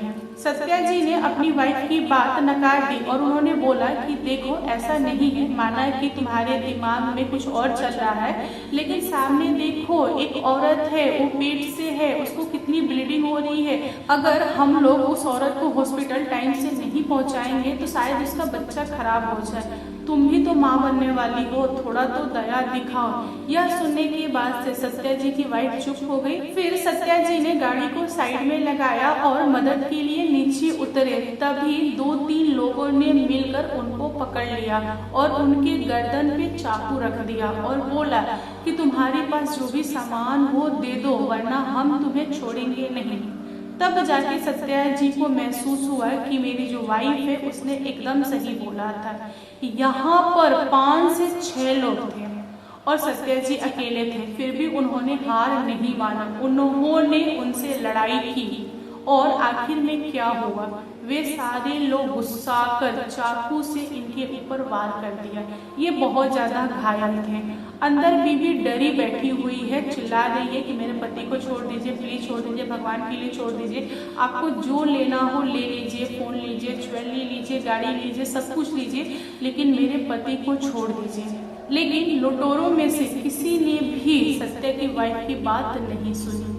सारे लोग सारा का सारा सामान लूट लिए। उन लुटेरों में से एक की नजर पड़ गई सत्या की वाइफ के गले पे। सत्या की वाइफ ने डायमंड का मंगलसूत्र पहना हुआ था। फिर होना क्या था, वह इंसान लगा छीनने और यह मना करने लगे, बोले कि सब ले जाओ लेकिन मंगलसूत्र तो छोड़ दो। लेकिन उस इंसान ने माना नहीं। वह बोला कि नहीं दो, वरना मैं काट के ले लूंगा। वह बोली कि नहीं दूंगी, यह मेरे पति की निशानी है, मेरे पति ने पहनाया है, मैं नहीं दूंगी। और सत्या जी वहीं पे दम तोड़ चुके थे। यहाँ पर औरत उन लोगों से झिकझिक मचाई हुई थी मंगलसूत्र को लेके।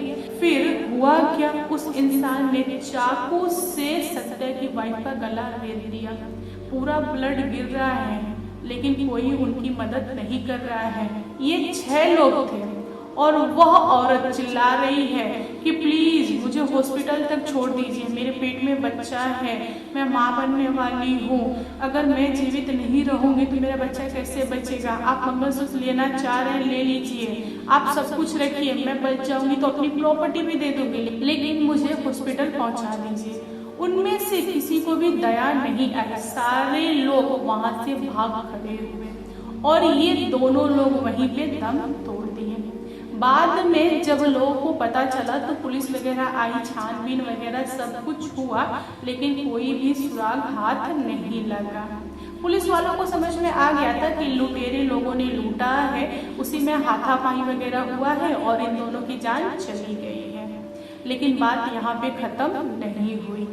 दोस्तों, जो लुटेरे थे वे कुछ दिनों के लिए शांत हो गए थे, क्योंकि उनके पास काफी ज्यादा पैसे आ गए थे, प्लस उनको डर था कि पुलिस जो है ना वो चारों तरफ घूम रही है, हमें तलाश कर रही है, अगर हम लोग उनके हाथ लगे तो हम लोग नहीं बचेंगे, तो बेहतर है कि हम लोग कुछ दिनों के लिए चुपचाप रहें। लुटेरे में से 5 लड़के थे, 1 लड़की थी। ये सारे लोग मिलकर एक्टिंग करते थे। सड़क पे 2 बाइक को लड़ा देते थे, एक तरफ लड़की को लटा देते थे, प्रेगनेंसी का रूप दिखा देते थे, प्लस चारों तरफ ब्लड टाइप से कलर गिरा देते थे।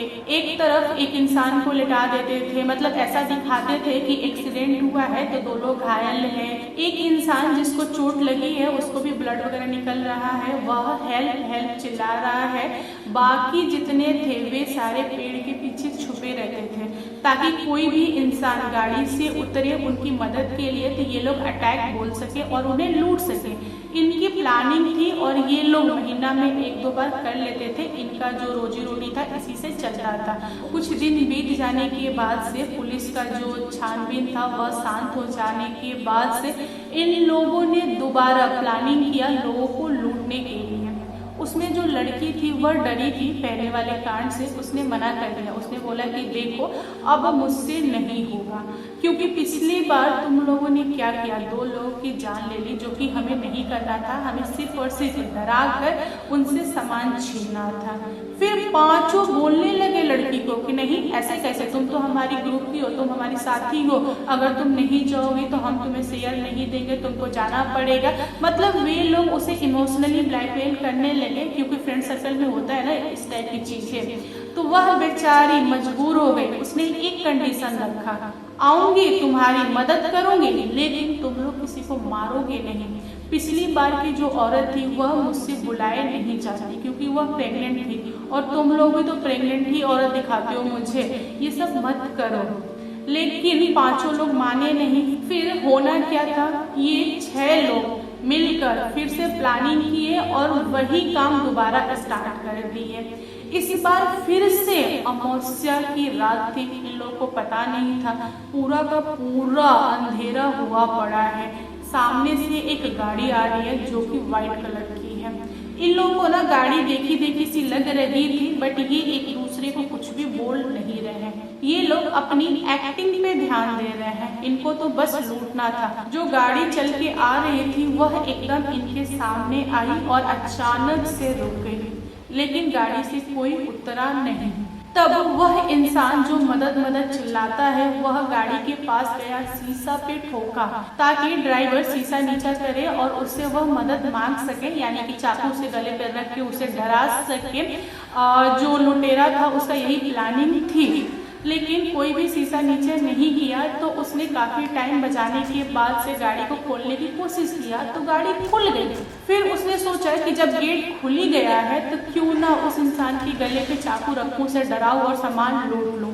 जैसे ही लुटेरा अंदर झुका ड्राइवर के गले पे चाकू रखने के लिए, तभी उसका होश उड़ गया, क्योंकि उसने ड्राइवर को देख लिया था और ड्राइवर कोई और नहीं सत्या ही था। अब इसकी हालत खराब। यह देखने के बाद से लुटेरा कुछ बोल नहीं पा रहा है, बस उसकी सांसें ऊपर नीचे हो रही है। वह इशारा कर रहा है कि भागो भागो, लेकिन इसके ग्रुप में कोई भी कुछ भी नहीं समझा। सारे लोगों को लगा कि अब टाइम है अटैक बोलने के लिए। वे अटैक बोल दिए। जैसे जैसे सारे लुटेरे इकट्ठा हुए, उन लोगों ने सत्या और सत्या की वाइफ को देखा तो उनके भी होश उड़ गए। अब ये एक दूसरे से कुछ भी बात नहीं कर रहे हैं, बस रास्ता लेके भाग रहे हैं। कोई जंगल की तरफ भाग रहा है, कोई सड़क पे भाग रहा है, कोई तिरछे भाग रहा है। मतलब चारों तरफ ये फैल गए अपनी जान बचाने के लिए, लेकिन इनमें से कोई भी बचा नहीं। ये सारे एकदम भाग रहे हैं, एकदम भाग रहे हैं, जान लगा के भाग रहे हैं, लेकिन जो आत्माएं थी उन्होंने पीछा नहीं छोड़ा। ये 2 आत्माएं जो सत्या और उसकी वाइफ, उन 6 लोगों पर भारी पड़ी। इन लोगों को दौड़ा दौड़ा के मारी। ये लोग जितने दूर तक भागे उतने दूर तक उन लोगों ने पीछा किया और उसी तरह मारा जिस तरह से वे दुनिया छोड़े थे। इन दोनों आत्माओं के अंदर बहुत ज्यादा गुस्सा भरा था, क्योंकि उनको तड़प था। वे मदद चिल्ला रहे थे, लेकिन इन 6 लुटेरों ने उनकी मदद नहीं की। सामान लेना तक तो ठीक था, लेकिन किसी को मारना यह ठीक नहीं होता है। लेकिन इन लोगों ने क्या किया, उन दोनों को मार दिया था। चलो सत्या को मारा, यहाँ तक तो थोड़ा मोड़ा समझ में आता है, लेकिन औरत पर भी दया नहीं दिखाई। औरत तो प्रेग्नेंट थी ना, उसको तो एटलीस्ट छोड़ देते थे, लेकिन इन लोगों ने क्या किया, उसे नहीं छोड़ा। वह औरत एक टकी देखती रही इन 6 को सामान लेके जाते हुए, लेकिन इन लोगों ने पलट कर उस औरत को नहीं देखा। इसीलिए आत्मा जो थी औरत की, वह बहुत ज्यादा गुस्से में थी। उसने एक एक करके सबको बहुत भयानक मौत दी।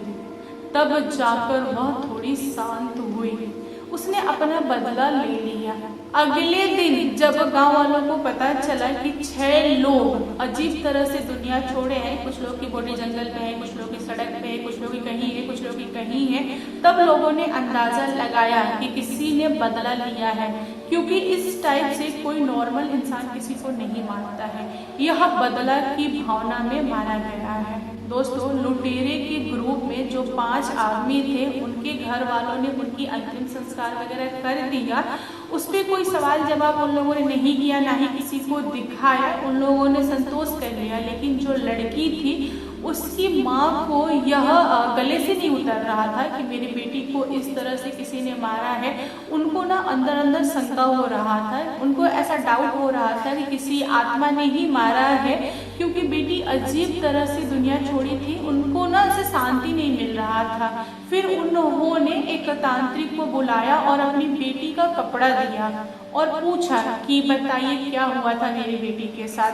तांत्रिक ने जैसे ही कपड़ा लिया वह समझ गया कि हाँ, आत्मा ने ही मारा है, और उसने इस बात को उस लुटेरी लड़की की माँ को बताया। यहाँ पर उस लुटेरी की माँ क्या कर सकती थी, बेटी तो थी नहीं पास में, उनको संतोष करना पड़ा। आज की जो भूतिया कहानी है यह बहुत ही ज्यादा खतरनाक है। इस कहानी में आप लोग जिस आत्मा के बारे में सुनोगे वह सारी आत्माओं का बाप है। हाँ जी दोस्तों, आप लोगों ने सही सुना। इस टाइप की आत्माएं बहुत कम प्रकट होती हैं, बहुत कम दिखाई देती हैं। अगर किसी को पकड़ ले उसका तो विनाश तय है, और साथ ही साथ उसकी फैमिली को भी सजा भुगतनी पड़ती है बिना किसी गलती के। तो चलिए कहानी को स्टार्ट करते हैं, और आप लोगों से रिक्वेस्ट रहेगा कहानी पसंद आए तो प्लीज मुझे सब्सक्राइब कीजिएगा। मैंने बहुत बार नोटिस किया है कि बहुत सारे लोग पूरी की पूरी कहानी सुनते हैं बट मुझे सब्सक्राइब नहीं करते हैं। शायद आप लोग भूल जाते हैं, इसीलिए मैं स्टार्टिंग में याद दिला रही हूँ, प्लीज मुझे सब्सक्राइब कीजिए। दोस्तों, आज की जो भूतिया कहानी है यह मऊ की सच्ची घटित कहानी है। मऊ में एक कॉलेज है, वहाँ पर दो लोग पढ़ाई करते हैं, श्वेता और प्रसाद। प्रसाद जो है वह श्वेता का सीनियर है, और श्वेता जिस साल एडमिशन लेती है उसी साल श्वेता के ऊपर प्रसाद की नजर पड़ जाती है। प्रसाद को प्यार हो जाता है और वह श्वेता से जान पहचान बढ़ाता है। दोनों एक दूसरे के प्यार में पड़ जाते हैं, और ग्रेजुएशन कंप्लीट होते होते प्रसाद श्वेता को प्रपोज कर देता है। लेकिन श्वेता शादी से मना कर देती है, बोलती है कि मैं शादी नहीं कर सकती। प्रसाद ने रीजन पूछा, तब श्वेता ने बताया कि देखो, मैं अपने घर में इकलौती बेटी हूँ।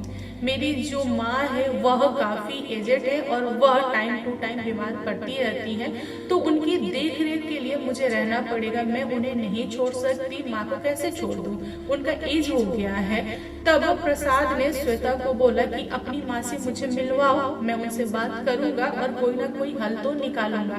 दोनों लोग पहुंचे श्वेता की माँ के पास, और प्रसाद ने श्वेता की माँ को बोला कि मम्मी जी, आप मेरे साथ शिफ्ट हो जाइए, मेरे घर पे रहिए, हम दोनों मिलकर आपका ध्यान रखेंगे। यह सुनने के बाद से श्वेता की माँ बहुत खुश हुई और उन्होंने बोला कि मैं बहुत ही किस्मत वाली हूँ कि तुम जैसा बेटा पाया, क्योंकि बहुत सारे लोग ऐसा नहीं सोचते हैं। तुम बहुत अच्छे हो, मैं बहुत खुश हूँ तुम दोनों से, तुम दोनों शादी करो और एक साथ रहो, मुझे कोई प्रॉब्लम नहीं है। और रहा सवाल मेरा, तो मैं अकेले रह लूंगी, जब तक मुझसे काम हो रहा है मैं करूंगी। जिस दिन मुझसे काम नहीं होगा उस दिन नौकर लगा लूंगी और उनसे काम करवाऊंगी। अगर मैं चरपाई पकड़ूंगी तो श्वेता आ जाएगी मेरी देखभाल के लिए, और मेरी दुनिया छोड़ने के बाद से तुम हो श्वेता के साथ, बस मैं इतना में ही खुश हूँ। यह सुनने के बाद से दोनों लोग खुश हुए और दोनों की धूमधाम से शादी हो गई। श्वेता की शादी को 15 साल बीत चुके थे। श्वेता को 2 बेटा था। बड़ा वाला जो बेटा था वह धर्मेंद्र था और छोटा वाला बेटा जितेंद्र था। श्वेता की माँ बीच बीच में बीमार पड़ी, श्वेता जाके देखभाल वगैरह कर रही थी, लेकिन श्वेता की शादी के 15 साल बाद उन्होंने दुनिया छोड़ दिया। श्वेता बहुत दुखी हुई और उसको समझ में नहीं आ रहा था कि वह ससुराल रहे या फिर मैका रहे। फिर उसने डिसाइड किया कि मैं ससुराल रहती हूँ, क्योंकि बच्चे पढ़ रहे हैं, अभी बच्चे छोटे छोटे हैं, बच्चे जब बड़े हो जाएंगे अपना काम वगैरह करने लगेंगे देन में शिफ्ट हो जाऊंगी मैके, क्योंकि मैके में बहुत ज्यादा प्रॉपर्टी है, उसका भी देख रेख करना होगा, मैं ही इकलौती हूँ। यह सोचकर श्वेता ससुराल में ही रही जब तक बच्चे बड़े नहीं हो गए। श्वेता का बड़ा वाला बेटा जो था वह अपने फादर के साथ रहता था गांव में। वह छोटा मोटा बिजनेस डाला हुआ था, प्लस खेती वगैरह करता था। श्वेता का छोटा वाला बेटा जितेंद्र वह मिलिट्री में था। यहाँ पर श्वेता अपने बड़े वाले बेटे की शादी कर देती है, बहू आ जाती है। देन यह फैसला लेती है कि वह जाके अपने मैका रहेगी और अपने मैके की प्रॉपर्टी की देखरेख करेगी, उसकी माँ की निशानी है। घर पे सब कुछ सही चल रहा था। श्वेता अपना सामान लेके पहुँचती है मैके, तो वहाँ पर वह पाती है कि उसके जो अटीदार पटीदार है, जो पड़ोसी हैं, उन लोगों ने श्वेता के घर पे कब्जा जमाया हुआ है, उसके जमीन पे कब्जा जमाया हुआ है। यह चीज श्वेता को बहुत बुरा लगा। उसने अपने पटीदार लोगों से पूछा कि आप लोग ऐसा क्यों कर रहे हैं, यह तो मेरी प्रॉपर्टी है ना, मुझे रहना है यहाँ पे, मैं रहने के लिए आई हूँ, अपनी प्रॉपर्टी की देखभाल करने के लिए आई हूँ, आप लोग ऐसा क्यों कर रहे हैं, हटिए, खाली कीजिए। बट उसके पटीदार लोगों ने इस चीज को नहीं माना। उन लोगों ने श्वेता को उल्टा सीधा बोलकर वहां से भगा दिया। जब प्रसाद को पता चला कि उसकी वाइफ के साथ ऐसा ऐसा हुआ है तो उसको बहुत ही ज्यादा बेइज्जती लगी। वह अपने बड़े वाले बेटे को लेकर पहुंचा गांव में जहाँ पे श्वेता का घर था और उसने गांव वालों से बात किया। तब गांव वालों ने बोला कि देखिए भाई साहब, आप लोग की आपस की बात है, आपका और आपके पटीदार का, जमीन कौन लेगा, घर कौन लेगा, आप लोग आपस में निपट लीजिए, हमसे मत पूछिए। देन प्रसाद श्वेता के पटीदार लोगों से बात किया लेकिन वे लोग माने नहीं। तब पटीदार लोगों ने बहुत ज्यादा लड़ाई किया प्रसाद से और प्रसाद के बड़े बेटे से और मारा पीटी तक बात पहुंच गई। थोड़ी मोड़ी चोट वगैरह लगी थी इन दोनों को। ये दोनों गए पुलिस में, पुलिस कंप्लेन किए, जो मैटर था वो कोर्ट तक पहुंचा। कोर्ट ने फैसला किया कि सारी की सारी प्रॉपर्टी श्वेता को जाएगी। जब कोर्ट का फैसला आ गया उसके बाद से श्वेता अपने बड़े बेटे को ली और खुद और अपने पति के साथ आ गई उस गांव में जहाँ पे श्वेता का घर था और आके वहाँ पे रहने लगी। श्वेता की बहू प्रेग्नेंट हो गई। अब श्वेता को उलझन हुआ कि मैं बहू की देखरेख करूं या फिर अपने मैके में रहूं। फिर श्वेता ने डिसाइड किया कि वह कुछ समय के लिए आ जाएगी ससुराल। जब बच्चा हो जाएगा, बच्चे के साथ 6-7 महीना रहेगी, जब बहू सब कुछ सही से संभाल लेगी देन वह रिटर्न आएगी मैके। यहाँ पर श्वेता हमेशा फंसी रहती थी मैके और ससुराल के चक्कर में। श्वेता के मैके में धान की रोपाई हो चुकी थी, खेत में धान लगे हुए थे, धीरे धीरे टाइम बीता और जो धान थे वे पक चुके थे, मतलब कटाई का समय हो गया था। तो प्रसाद बिजी थे, इसीलिए उन्होंने धर्मेंद्र को बोला कि बेटा एक काम करो, तुम चले जाओ मामा के घर, जो भी खेती वेती है उसको तुम संभाल लो, मैं 1 सप्ताह बाद फ्री हो जाऊंगा, फिर मैं आ जाऊंगा। तो धर्मेंद्र ने बोला कि ठीक है पापा मैं जा रहा हूँ। धर्मेंद्र पहुंचा अपने मामा के घर पे और उसने खेत के सारे धान को कटवा दिया। लेबर वगैरह को बुलाकर उसका बंडल बनवा कर द्वार पे ला के रखवा दिया। जो धान का बोझा था वह बहुत ज्यादा हो गया था, यानी बंडल बहुत ज्यादा हो गया था, पूरा का पूरा द्वार भर चुका था और वह फैसला लेता है कि अगले दिन धान की पिटाई वगैरह स्टार्ट करवा देगा, क्योंकि जो धान का बोझा है उसको न पीट पीट के धान को निकाला जाता है, उसके बाद उसको कुटवा के चावल बनाया जाता है। तो ये जो प्रोसेस है ना ये काफी लंबा था, इसमें भी 1 सप्ताह लगने वाला था। इसीलिए उसने डिसाइड किया कि आज मैं थक गया हूँ, कल आगे का काम करूंगा। और वह घर में जाकर थोड़े टाइम के लिए आराम किया। आधी रात का समय है, पूरे गांव वाले धर्मेंद्र के द्वार पे इकट्ठा हो गए और गांव वाले आग बुझा रहे हैं। शायद किसी ने उस धान की बोझा में आग लगा दिया था। अब किसने किया था कुछ पता नहीं। धर्मेंद्र अपने रूम में है, वह रूम से बाहर नहीं निकल रहा है और लोग गेट बजा रहे हैं कि भाई खोल, देख तेरी पूरा का पूरा धान जल रहा है, कुछ तो बचा ले। लेकिन धर्मेंद्र का एक भी रिप्लाई नहीं आया, मानो कि वह कमरे के अंदर बेहोश हो। कुछ गांव वाले आग को बुझा रहे हैं ताकि आग न फैल जाए और कुछ लोगों ने दरवाजा तोड़ के देखा तो पाया कि धर्मेंद्र जो है वह बेड के कोने में बैठा हुआ है और बहुत ही ज्यादा कांप रहा है। फिर लोगों ने धर्मेंद्र को टच किया तो उन लोगों ने पाया कि धर्मेंद्र की बॉडी बहुत ज्यादा गर्म है। लोग उसे उठाने की कोशिश की है, तभी धर्मेंद्र ने सारे लोगों को धो डाला। मतलब एक लौता इंसान सारे लोगों को पीट दिया। वहां पर कोई नहीं रुका, सारे लोग भाग गए और लगे बोलने कि यह लड़का पागल हो गया है, हमें लग रहा है कि इसी ने आग लगाया है और खुद को अंदर से बंद करके रखा है। इसके घर पे इन्फॉर्म कीजिए ताकि लोग इसे लेके जाए। इस पागल लड़के को यहाँ छोड़ेंगे तो यह पूरा का पूरा गांव जला देगा। जैसे ही आग शांत हुई, गांव वालों ने प्रसाद को बुलाया और उन लोगों ने बेटे के बारे में पूरा बताया। प्रसाद ने अपने बेटा को देखा तो उनकी भी हालत खराब हो गई, क्योंकि धर्मेंद्र उस टाइप से कभी भी रिएक्ट नहीं करता था। प्रसाद ने बहुत बार कोशिश किया कि बेटा से बात करे, लेकिन बेटा कुछ नहीं बोल रहा था। वे गए अपने बेटा को पकड़ के गाड़ी पे बैठा के घर लाने के लिए, लेकिन वह उछल के भागा। उनको लग गया था कि वह अकेले के मान का नहीं है। फिर प्रसाद अपने गांव गए और कुछ लोगों को बुला के लाए और उसके बाद धर्मेंद्र को जबरदस्ती पकड़कर धर्मेंद्र के घर पे उसे लाया गया और एक कमरे में बंद कर दिया गया। धर्मेंद्र कमरे के अंदर से चिल्ला रहा था कि मुझे निकलने दो, मुझे छोड़ दो, वरना अच्छा नहीं होगा, मैं तुम लोगों को नहीं छोड़ूंगा। तुम लोग क्या समझ रहे हो कि मुझे कैद कर लोगे? संभव ही नहीं है, मैं बाहर निकल के रहूंगा। बेहतर होगा कि तुम लोग खोल दो, वरना मैं खुद से आया तो बहुत बुरा हो जाएगा। बाहर श्वेता यह सब कुछ सुन के रोने लगी। श्वेता के मन में ऐसा आया कि मेरे बेटे के ऊपर कोई जिन आत्मा आ गई है, इसीलिए वह बाहर से हाथ जोड़कर बोल रही थी कि हे देवता, आप जो कोई भी है प्लीज चले जाइए, मेरा बेटा को छोड़ दीजिए, यह सब ठीक नहीं है, आप क्यों कर रहे हैं? मेरा जो बेटा है वह निर्दोष है, उसने आपका क्या बिगाड़ा है? लेकिन अंदर से कोई भी आवाज नहीं आई। घर वालों को पता है कि धर्मेंद्र कमरे के अंदर है, लेकिन धर्मेंद्र छत के ऊपर था। वह छत के ऊपर से बहुत ही बड़े बड़े ईंटा पत्थर वगैरह फेंक रहा था।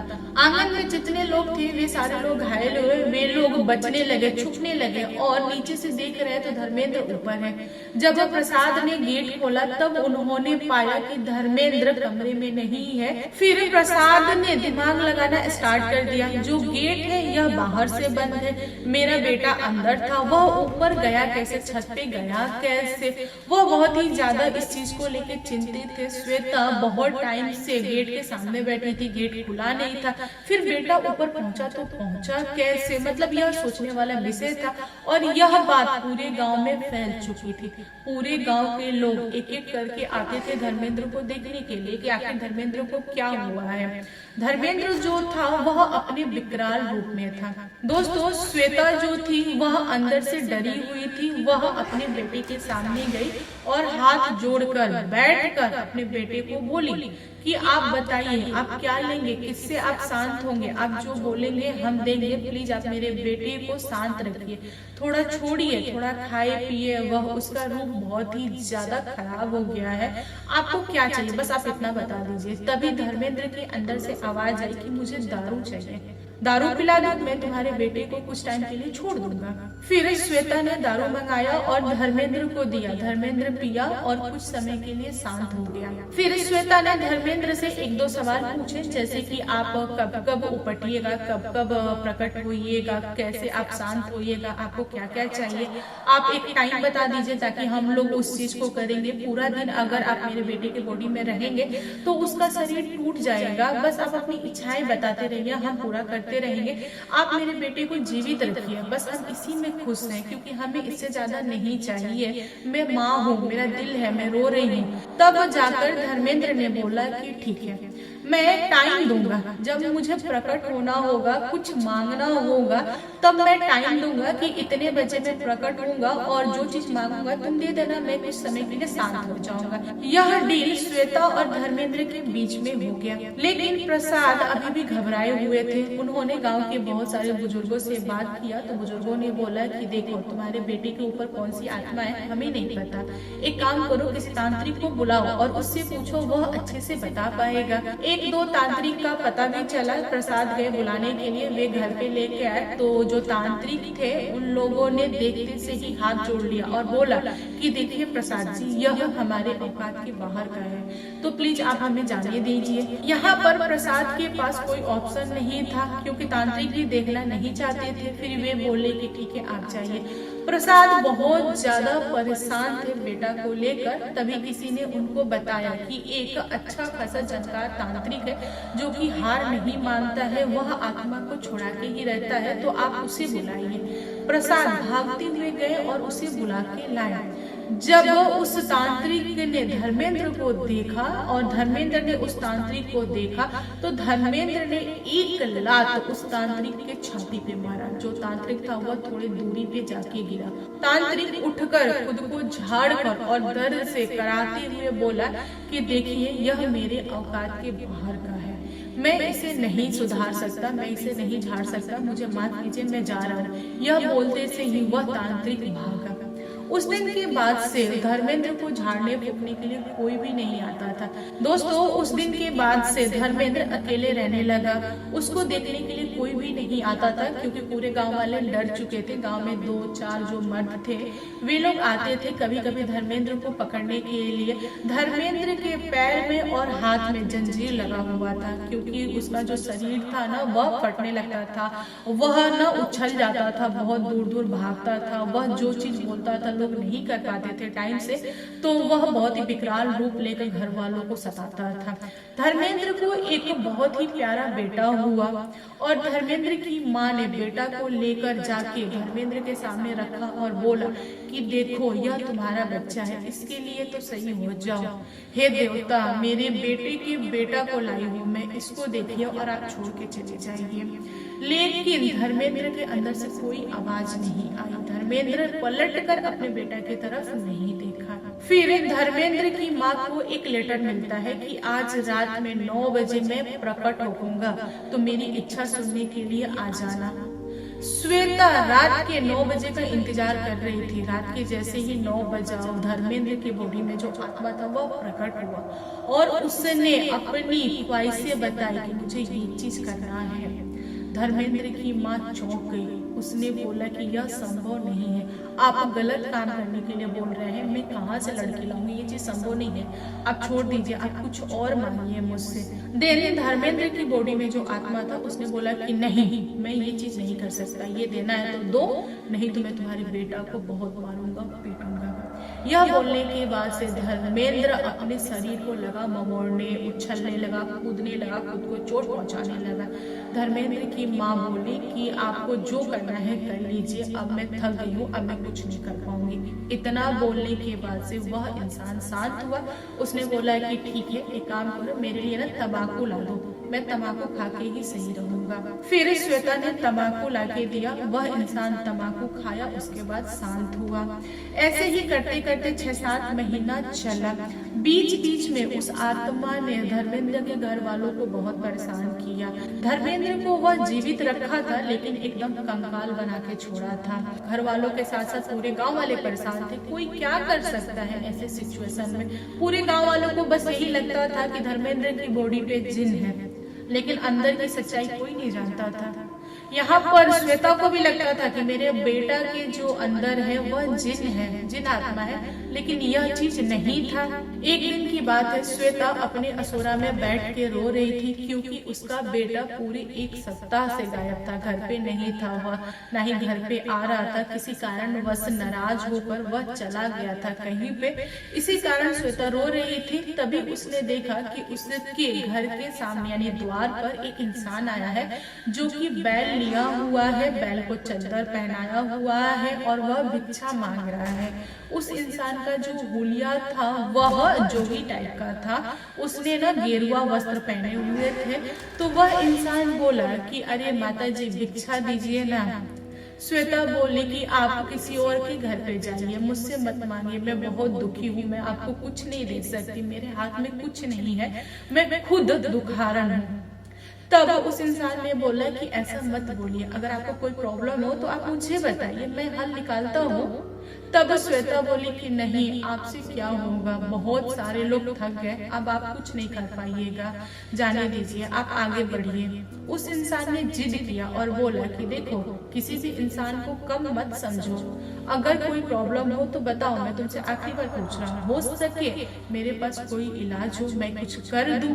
फिर श्वेता रोते रोते पूरी कहानी बताई और बोली कि हम लोग परेशान हो गए हैं बेटा से, बेटा 1 सप्ताह से गायब है, कैसे बुलाएं, कैसे उसके बॉडी से जिन को बाहर निकाले हमें समझ में नहीं आ रहा है। तब उस इंसान ने बोला कि एक काम कीजिए, आप अपने बेटे का कोई वस्त्र लाइए, मैं उसे जरा देखना चाहता हूँ, टच करना चाहता हूँ। श्वेता भागती हुई अपने बेटे के कमरे में गई और वहां से एक कपड़ा लेके आई और उस आदमी को दे दी। वह आदमी बोला कि ठीक है, एक काम कीजिए, आप थोड़ी सी दूरी बना के रहिए, अभी आपका बेटा 5 मिनट के अंदर यहाँ पे उपस्थित होगा और मैं जो जो पूछूंगा वह सबका जवाब देगा। यह सुनते से ही श्वेता को थोड़ी सी आस लगी। उसने बोला, क्या आप सही कर पाएंगे, आप सच बोल रहे हैं? वह इंसान बोला कि देखो तो सही मैं क्या कर रहा हूँ। फिर उस इंसान ने एक छोटा सा पीढ़ा निकाला अपने थैला से और सामने रख दिया और एक दूसरा पीढ़ा निकाला और वहां पर वह बैठ गया और अपने बैल को एक जगह बांध दिया। फिर उस इंसान ने कुछ मंत्र वगैरह पढ़ा, उसके बाद सामने वाले पीढ़ा पर फूका। फूकते से ही उस पीढ़ा पे धर्मेंद्र आकर बैठ गया। धर्मेंद्र बैठने के साथ साथ लगा चिढ़ने और बोलने कि तुम शायद मुझे नहीं जानते, मैं इस इंसान को मार भी सकता हूँ, मैं तुम्हें भी मार सकता हूँ, एक काम करो तुम यहाँ से भाग जाओ। तभी वह इंसान बोला कि मैं समझ गया हूँ कि तुम कौन हो, कहाँ से आए हो, क्या कर रहे हो, मैं तुम्हारा पूरा का पूरा हिस्ट्री जान गया हूँ। इन सबको लग रहा है कि तुम जीन हो, बट तुम जीन नहीं हो, मैं तुम्हें अच्छे से समझ रहा हूँ। बेहतर होगा कि तुम जहाँ से आए हो वहाँ रिटर्न हो जाओ, वरना मेरा जो मार होगा ना वह तुम बर्दाश्त नहीं कर पाओगे। इन दोनों के अंदर बहुत ज्यादा बहस हुई, मतलब बहस इस टाइप की थी कि लोग देख के दंग रह गए। धीरे धीरे पूरे गांव वाले इकट्ठा हो गए। जो इंसान धर्मेंद्र को झाड़ रहा था, फूक रहा था, वह नॉर्मल इंसान नहीं था, वह एक अघोरी था जो कि बैल लेकर पूरे गांव में घूम रहा था, लोगों से भिक्षा मांग रहा था और वह अच्छा खासा जानकार था। लोग कहते हैं कि अघोरियों के अंदर बहुत ज्यादा ताकत होती है, वह बहुत तरह की आत्माओं को हैंडल करते हैं। अघोरी जो था वह अच्छा था और उसने श्वेता को बोल दिया था कि देखो बहन, तुम उदास मत हो, मैं तुम्हारे बेटा को ठीक करके ही जाऊंगा। जैसा उस अघोरी ने कहा था ठीक उसने वैसा किया। उस अघोरी ने कुछ भी सामान नहीं मंगवाया। होता ना बहुत सारे तांत्रिक मंगाते हैं, सूखा मिर्चा, सरसों, लवंग और चावल, अक्षत वगैरह, सिंदूर वगैरह, नींबू। उसने यह सब कुछ नहीं मंगाया। उसने सिर्फ और सिर्फ अपने मुंह से कुछ मंत्र पढ़े और फूका, बस उतने से ही धर्मेंद्र शांत हो गया। जब धर्मेंद्र शांत हुआ उसके बाद वह जमीन पे गिर गया और जो आत्मा था धर्मेंद्र के अंदर वह निकल कर सबको दिखता हुआ परछाई के रूप में उस अघोरी के हाथ में आ गया। श्वेता ने यह सारी चीजें अपनी आंखों से देखी। फिर वह अघोरी का पैर छान ली और बोले कि बाबा आपने कैसे ठीक किया, बताइए आखिर कौन आत्मा था, क्यों पकड़ा था, क्या वह दोबारा तो नहीं आएगा ना? वह बहुत ही जिद्दाई है, मेरे बेटे को नहीं छोड़ रहा है, लगभग 1 साल के आसपास हो गया है, वह सता रहा है। तब अघोरी का जवाब आया कि नहीं, वह कभी भी रिटर्न नहीं हो पाएगा क्योंकि वह मेरे साथ जा रहा है और आपके बेटा को पकड़ने वाला कोई मामूली आत्मा नहीं है, वह एक ब्रह्म आत्मा है जिसका जन्म कई वर्षों बाद होता है और वह बहुत ही ताकतवर होता है, वो सारे आत्माओं का बाप होता है। अगर उसने पकड़ा है आपके बेटे को तो किसी मकसद से पकड़ा है। तब श्वेता ने मकसद पूछा तो उस अघोरी ने बताया कि देखो तुम्हारा कोई दुश्मन है जिसने इस चीज को भेजा है, वह भी अच्छा खासा जानकार है, उसने यह सब कुछ किया है। फिर श्वेता ने अघोरी को बोला कि देखिए बाबा आप खुल के बात कीजिए, खुलकर बताइए, जगह का नाम लीजिए, उस इंसान के बारे में बताइए ताकि आगे चलकर फ्यूचर में मैं सतर्क रहूं। मेरा एक और बेटा है, कहीं उस पे कुछ ना हो जाए, कहीं दोबारा इस पे हुआ इंसान कुछ ना कर दे, तो आप प्लीज बता दीजिए ना। फिर अघोरी ने पूरी की पूरी कहानी सुनाई और उसने बताया कि आपके मैके में जो आपके पटीदार है वह अच्छा जानकार है, उन्होंने इस ब्रह्म आत्मा को कहीं से पकड़ रखा था, उन्होंने आपके बेटे पे भेज दिया और कंडीशन रखा था कि बेटे को सिर्फ और सिर्फ तड़पाना है, उसको दर्द देना है, घर वालों को तड़पाना है, दर्द देना है, लेकिन इस लड़के को मारना नहीं है। क्योंकि वह इंसान चाहता है कि आप लोग घुट घुट के मरो। इसकी वजह से उसने ये किया, वरना इस आत्मा को बर्दाश्त कर पाने की हिम्मत किसी भी इंसान के अंदर नहीं होती है। यह बहुत ही ताकतवर होता है। मैं इसे लेके जा रहा हूँ, मैं इसे कहीं पे बांध दूंगा। यहाँ पर श्वेता को सब कुछ समझ में आ गया। वह फूट फूट के रोई और उसने मन ही मन सोचा और अपने पति को भी बोला कि देखिए, मैं थोड़ी सी प्रॉपर्टी के लिए अपने बेटी की जिंदगी दांव पे लगा दी। मुझे नहीं पता था कि ऐसा ऐसा होगा। अगर पता होता तो मैं अपनी प्रॉपर्टी छोड़ देती, मैं उन्हें खाने देती, कभी भी ऐसा नहीं करती। क्या होता, थोड़ा जमीन ही तो जाता ना, लेकिन मेरा बेटा सही रहता। इस बात पर प्रसाद ने श्वेता को समझाया कि देखो, तुम्हें नहीं पता था, जो होना होता है वो तो होता ही है, लेकिन अब अपना बेटा सही है, बस इसकी देखरेख हमें करनी है और आगे इसे कभी भी उस गांव में नहीं जाने देंगे। तभी अघोरी ने बोला कि देखिए, जो होना था वो तो हो गया है, अब यह मेरे कंट्रोल में है, आप लोग डरिए मत। आज के बाद से आपके घर पर, आपके फैमिली मेंबर में या फिर आने वाली पीढ़ी में किसी को कोई भी आत्मा परेशान नहीं करेगा, क्योंकि मैं मंत्र पढ़ के जा रहा हूँ। आप लोग हमेशा सुखी रहिएगा, सही से रहिएगा, मेरा आशीर्वाद है। और आप लोग जाइए, वहाँ पे रहिए, आप लोग अपनी जमीन से खेती कीजिए, उसका मतलब फल खाइए, कोई प्रॉब्लम नहीं है, सब कुछ सही रहेगा। अघोरी घर वालों को शांत करके अपना बैल लिया, भिक्षा लिया, उसके बाद वह दूसरे गांव में चला गया। श्वेता के लिए वह अघोरी किसी भगवान से कम नहीं था। धीरे धीरे धर्मेंद्र से ही हुआ और बाद में उसने अपने बेटे को पहचाना, क्योंकि जो छोटा वाला बच्चा था उसको धर्मेंद्र ने कभी देखा नहीं था। धर्मेंद्र की बॉडी में जो आत्मा थी उसने देखा था, लेकिन आगे चलकर इनका घर परिवार सब कुछ सही हुआ। आज की जो भूतिया कहानी है, यह बेतिया की सच्ची घटित कहानी है। बेतिया में एक आकाश नाम का लड़का था जिसको ऑर्केस्ट्रा और नाच देखना बहुत ज्यादा पसंद था। वह हमेशा अपने घर वालों के सोने का इंतजार करता था। जब घर वाले सो जाते थे तब अपने ग्रुप के साथ रात में भाग जाता था और सुबह होने से पहले घर रिटर्न आ जाता था। उसको ना एक तरह का नशा था, पता नहीं उसे क्या मिलता था। वह एक भी नाच और ऑर्केस्ट्रा गांव का नहीं छोड़ता था। वह हमेशा कोशिश करता था कि सारा का सारा नाच देखूं और थोड़ी मोड़ी ड्रिंक भी करता था। एक समय की बात है, वह अपने बेस्ट फ्रेंड राहुल के साथ चला गया ऑर्केस्ट्रा देखने। पूरी रात उसने ऑर्केस्ट्रा देखा, डांस वगैरह किया एंड थोड़ी सी चढ़ा रखी थी। सुबह के हो रहे थे 4। उसने सोचा कि घर चलते हैं, वरना पापा उठ जाएंगे 5 बजे तो मुझे बहुत मारेंगे, क्योंकि उसके फादर मना करते थे कि मत जाओ। फिर भी वह भाग के गया था। जैसे ही आकाश घर के लिए निकला, उससे रास्ते में एक पतला सुनसान रास्ता मिला, तो उसने सोचा कि इस रास्ते को ले लेते हैं, जल्दी घर पहुंचेंगे। उसे नहीं पता था कि उस रास्ते में उसके साथ बहुत कुछ घटने वाला है। जैसे ही उन लोगों ने पतली रास्ता लिया, उन्हें थोड़े दूरी पर एक इंसान दिखाई देता है जो भैंस के ऊपर बैठकर भैंस को चरा रहा था। इन लोगों को झटका लगा। ये लोग सोचने लगे कि इतनी रात में कौन इंसान भैंस चराता है, जरूर कोई दिमाग से हिला हुआ होगा। राहुल बोला कि तुम्हें क्या लेना देना है, तुम घर चलो ना। आकाश थोड़ी मोड़ी पी रखी थी, इसीलिए उसने राहुल को बोला कि देखो राहुल, हम लोग चलते हैं उसके पास और उससे पूछते हैं कि यह क्या मजाक है, तुम दिमाग से हिले हुए हो क्या। राहुल बार बार मना कर रहा था, लेकिन आकाश नहीं माना, पास में गया। जैसे ही पास में पहुंचा उस इंसान के पास, तो वह इंसान सामने से अचानक से गायब हो गया। तब राहुल और आकाश फिर आगे बढ़ने लगे अपने ही रास्ते पे। तभी उन्हें थोड़े दूरी बाद फिर से वही इंसान भैंस चराते हुए मिला। ये लोग फिर उसके पास गए तो वह अचानक से गायब हो गया। यह चीज 2 से 3 बार इन लोगों के साथ हुई। इनकी जो हालत थी बहुत ज्यादा खराब हो गई। ये लोग डर गए। ये लोग समझ गए कि कुछ ना कुछ लोचा है। फिर इन लोगों ने रास्ता चेंज कर दिया, उस भैंस वाले इंसान के पीछे नहीं गए, छोड़ दिए। इन लोगों ने डिसाइड किया कि नहीं जाएंगे, वह इंसान नहीं है। अगर इंसान होता तो इस तरह से गायब नहीं हो जाता, क्योंकि इंसान गायब नहीं हो सकते। राहुल थोड़ी मोड़ी होश में था, इसीलिए उसने बोला कि देख भाई, सब कुछ भूल जा, इस रास्ते से चलते हैं और जल्दी से घर पहुंचते हैं, क्योंकि घर टाइम से नहीं पहुंचे तो गजब हो जाएगा।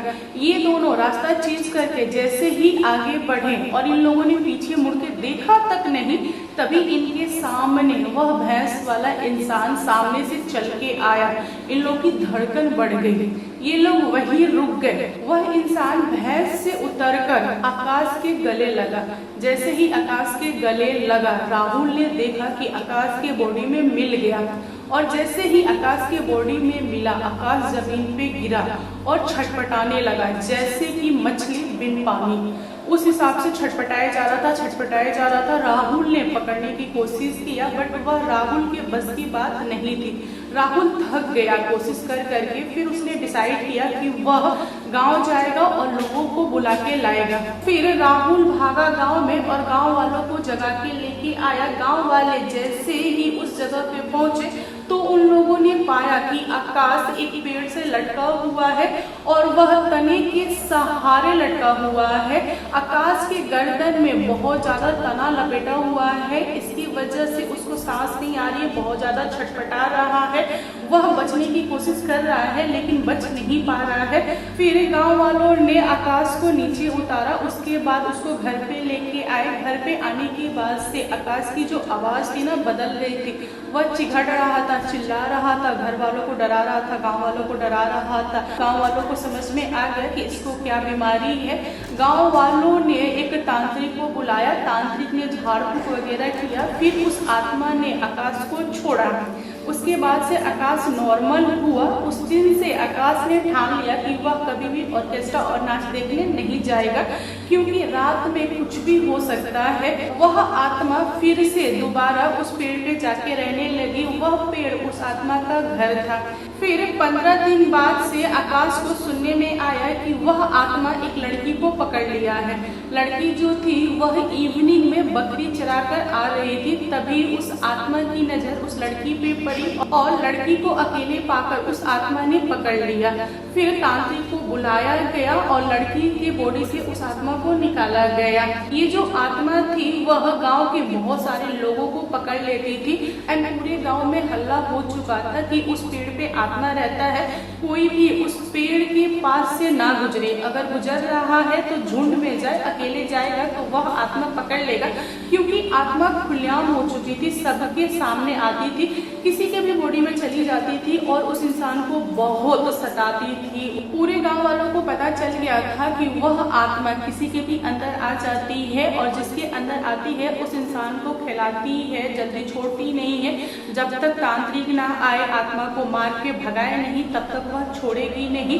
गांव वाले थक गए थे, गांव वाले तंग आ चुके थे उस आत्मा से, इसीलिए गांव वालों ने डिसाइड किया कि अच्छे जानकार तांत्रिक को बुलाएंगे और उसके बाद से उस आत्मा को बंधवा देंगे, उस पेड़ को बंधवा देंगे, क्योंकि नॉर्मल सी बात थी, सबकी जानकारी में थी कि आत्मा पेड़ पे ही मिलेगी। जैसे जैसे गांव वालों ने सोचा वैसा वैसा उन लोगों ने किया, तांत्रिक को बुलाया, उसके बाद उस पेड़ को बंधवा दिया। जो आत्मा थी वह उस पेड़ के जड़ में रह गई और पेड़ को चारों तरफ से गिरवा दिया एंड वहां पे लिख दिया कि इसके नजदीक कोई ना जाए। दोस्तों, ये जो आत्मा थी वह आत्मा एक इंसान की आत्मा थी, जो कि बाद में गांव वालों को पता चल गया। आकाश जिस गांव में रहता था उसके जस्ट सटे हुए गांव में एक लड़का था जिसका नाम था मोहन। उसकी 2 बीवियां थी और आपस में बहुत ज्यादा लड़ती थी, झगड़ती थी, चैन से नहीं रहती थी और ना ही मोहन को चैन से जीने देती थी। इसीलिए तंग आकर मोहन ने खुद को उस पेड़ पर लटका लिया था। उस दिन के बाद से उसकी आत्मा उसी पेड़ में रहती थी और वह मोहन का घर था। और मोहन बहुत ही ज्यादा दुष्ट था, वह लोगों को पकड़ लेता था, बिना मतलब का लोगों को सताता था। इसीलिए गांव वालों ने मिलकर उसका इलाज किया। दोस्तों, इस तरह की आत्माएं बहुत ही ज्यादा दुष्ट होती हैं, ना ही वह चैन से रहती हैं और ना ही लोगों को चैन से रहने देती है, क्योंकि उनकी जो इच्छाएं होती हैं वह दब चुकी होती हैं। किसी न किसी कारणवश गुस्से में वे लोग कुछ ना कुछ कर बैठते हैं, लेकिन बाद में उन्हें पछतावा होता है, बट उन्हें नॉर्मल लाइफ तो नहीं मिल सकती। इसीलिए वह नहीं चाहते कि कोई भी इंसान चैन से सुखी से रहे। तो इस पर आप लोग का क्या कहना है, कमेंट करके बताइएगा। कहानी पसंद आए तो प्लीज लाइक एंड शेयर कीजिएगा और मेरे चैनल पे न्यू आए हो तो चैनल को सब्सक्राइब करना। Thank you, bye bye.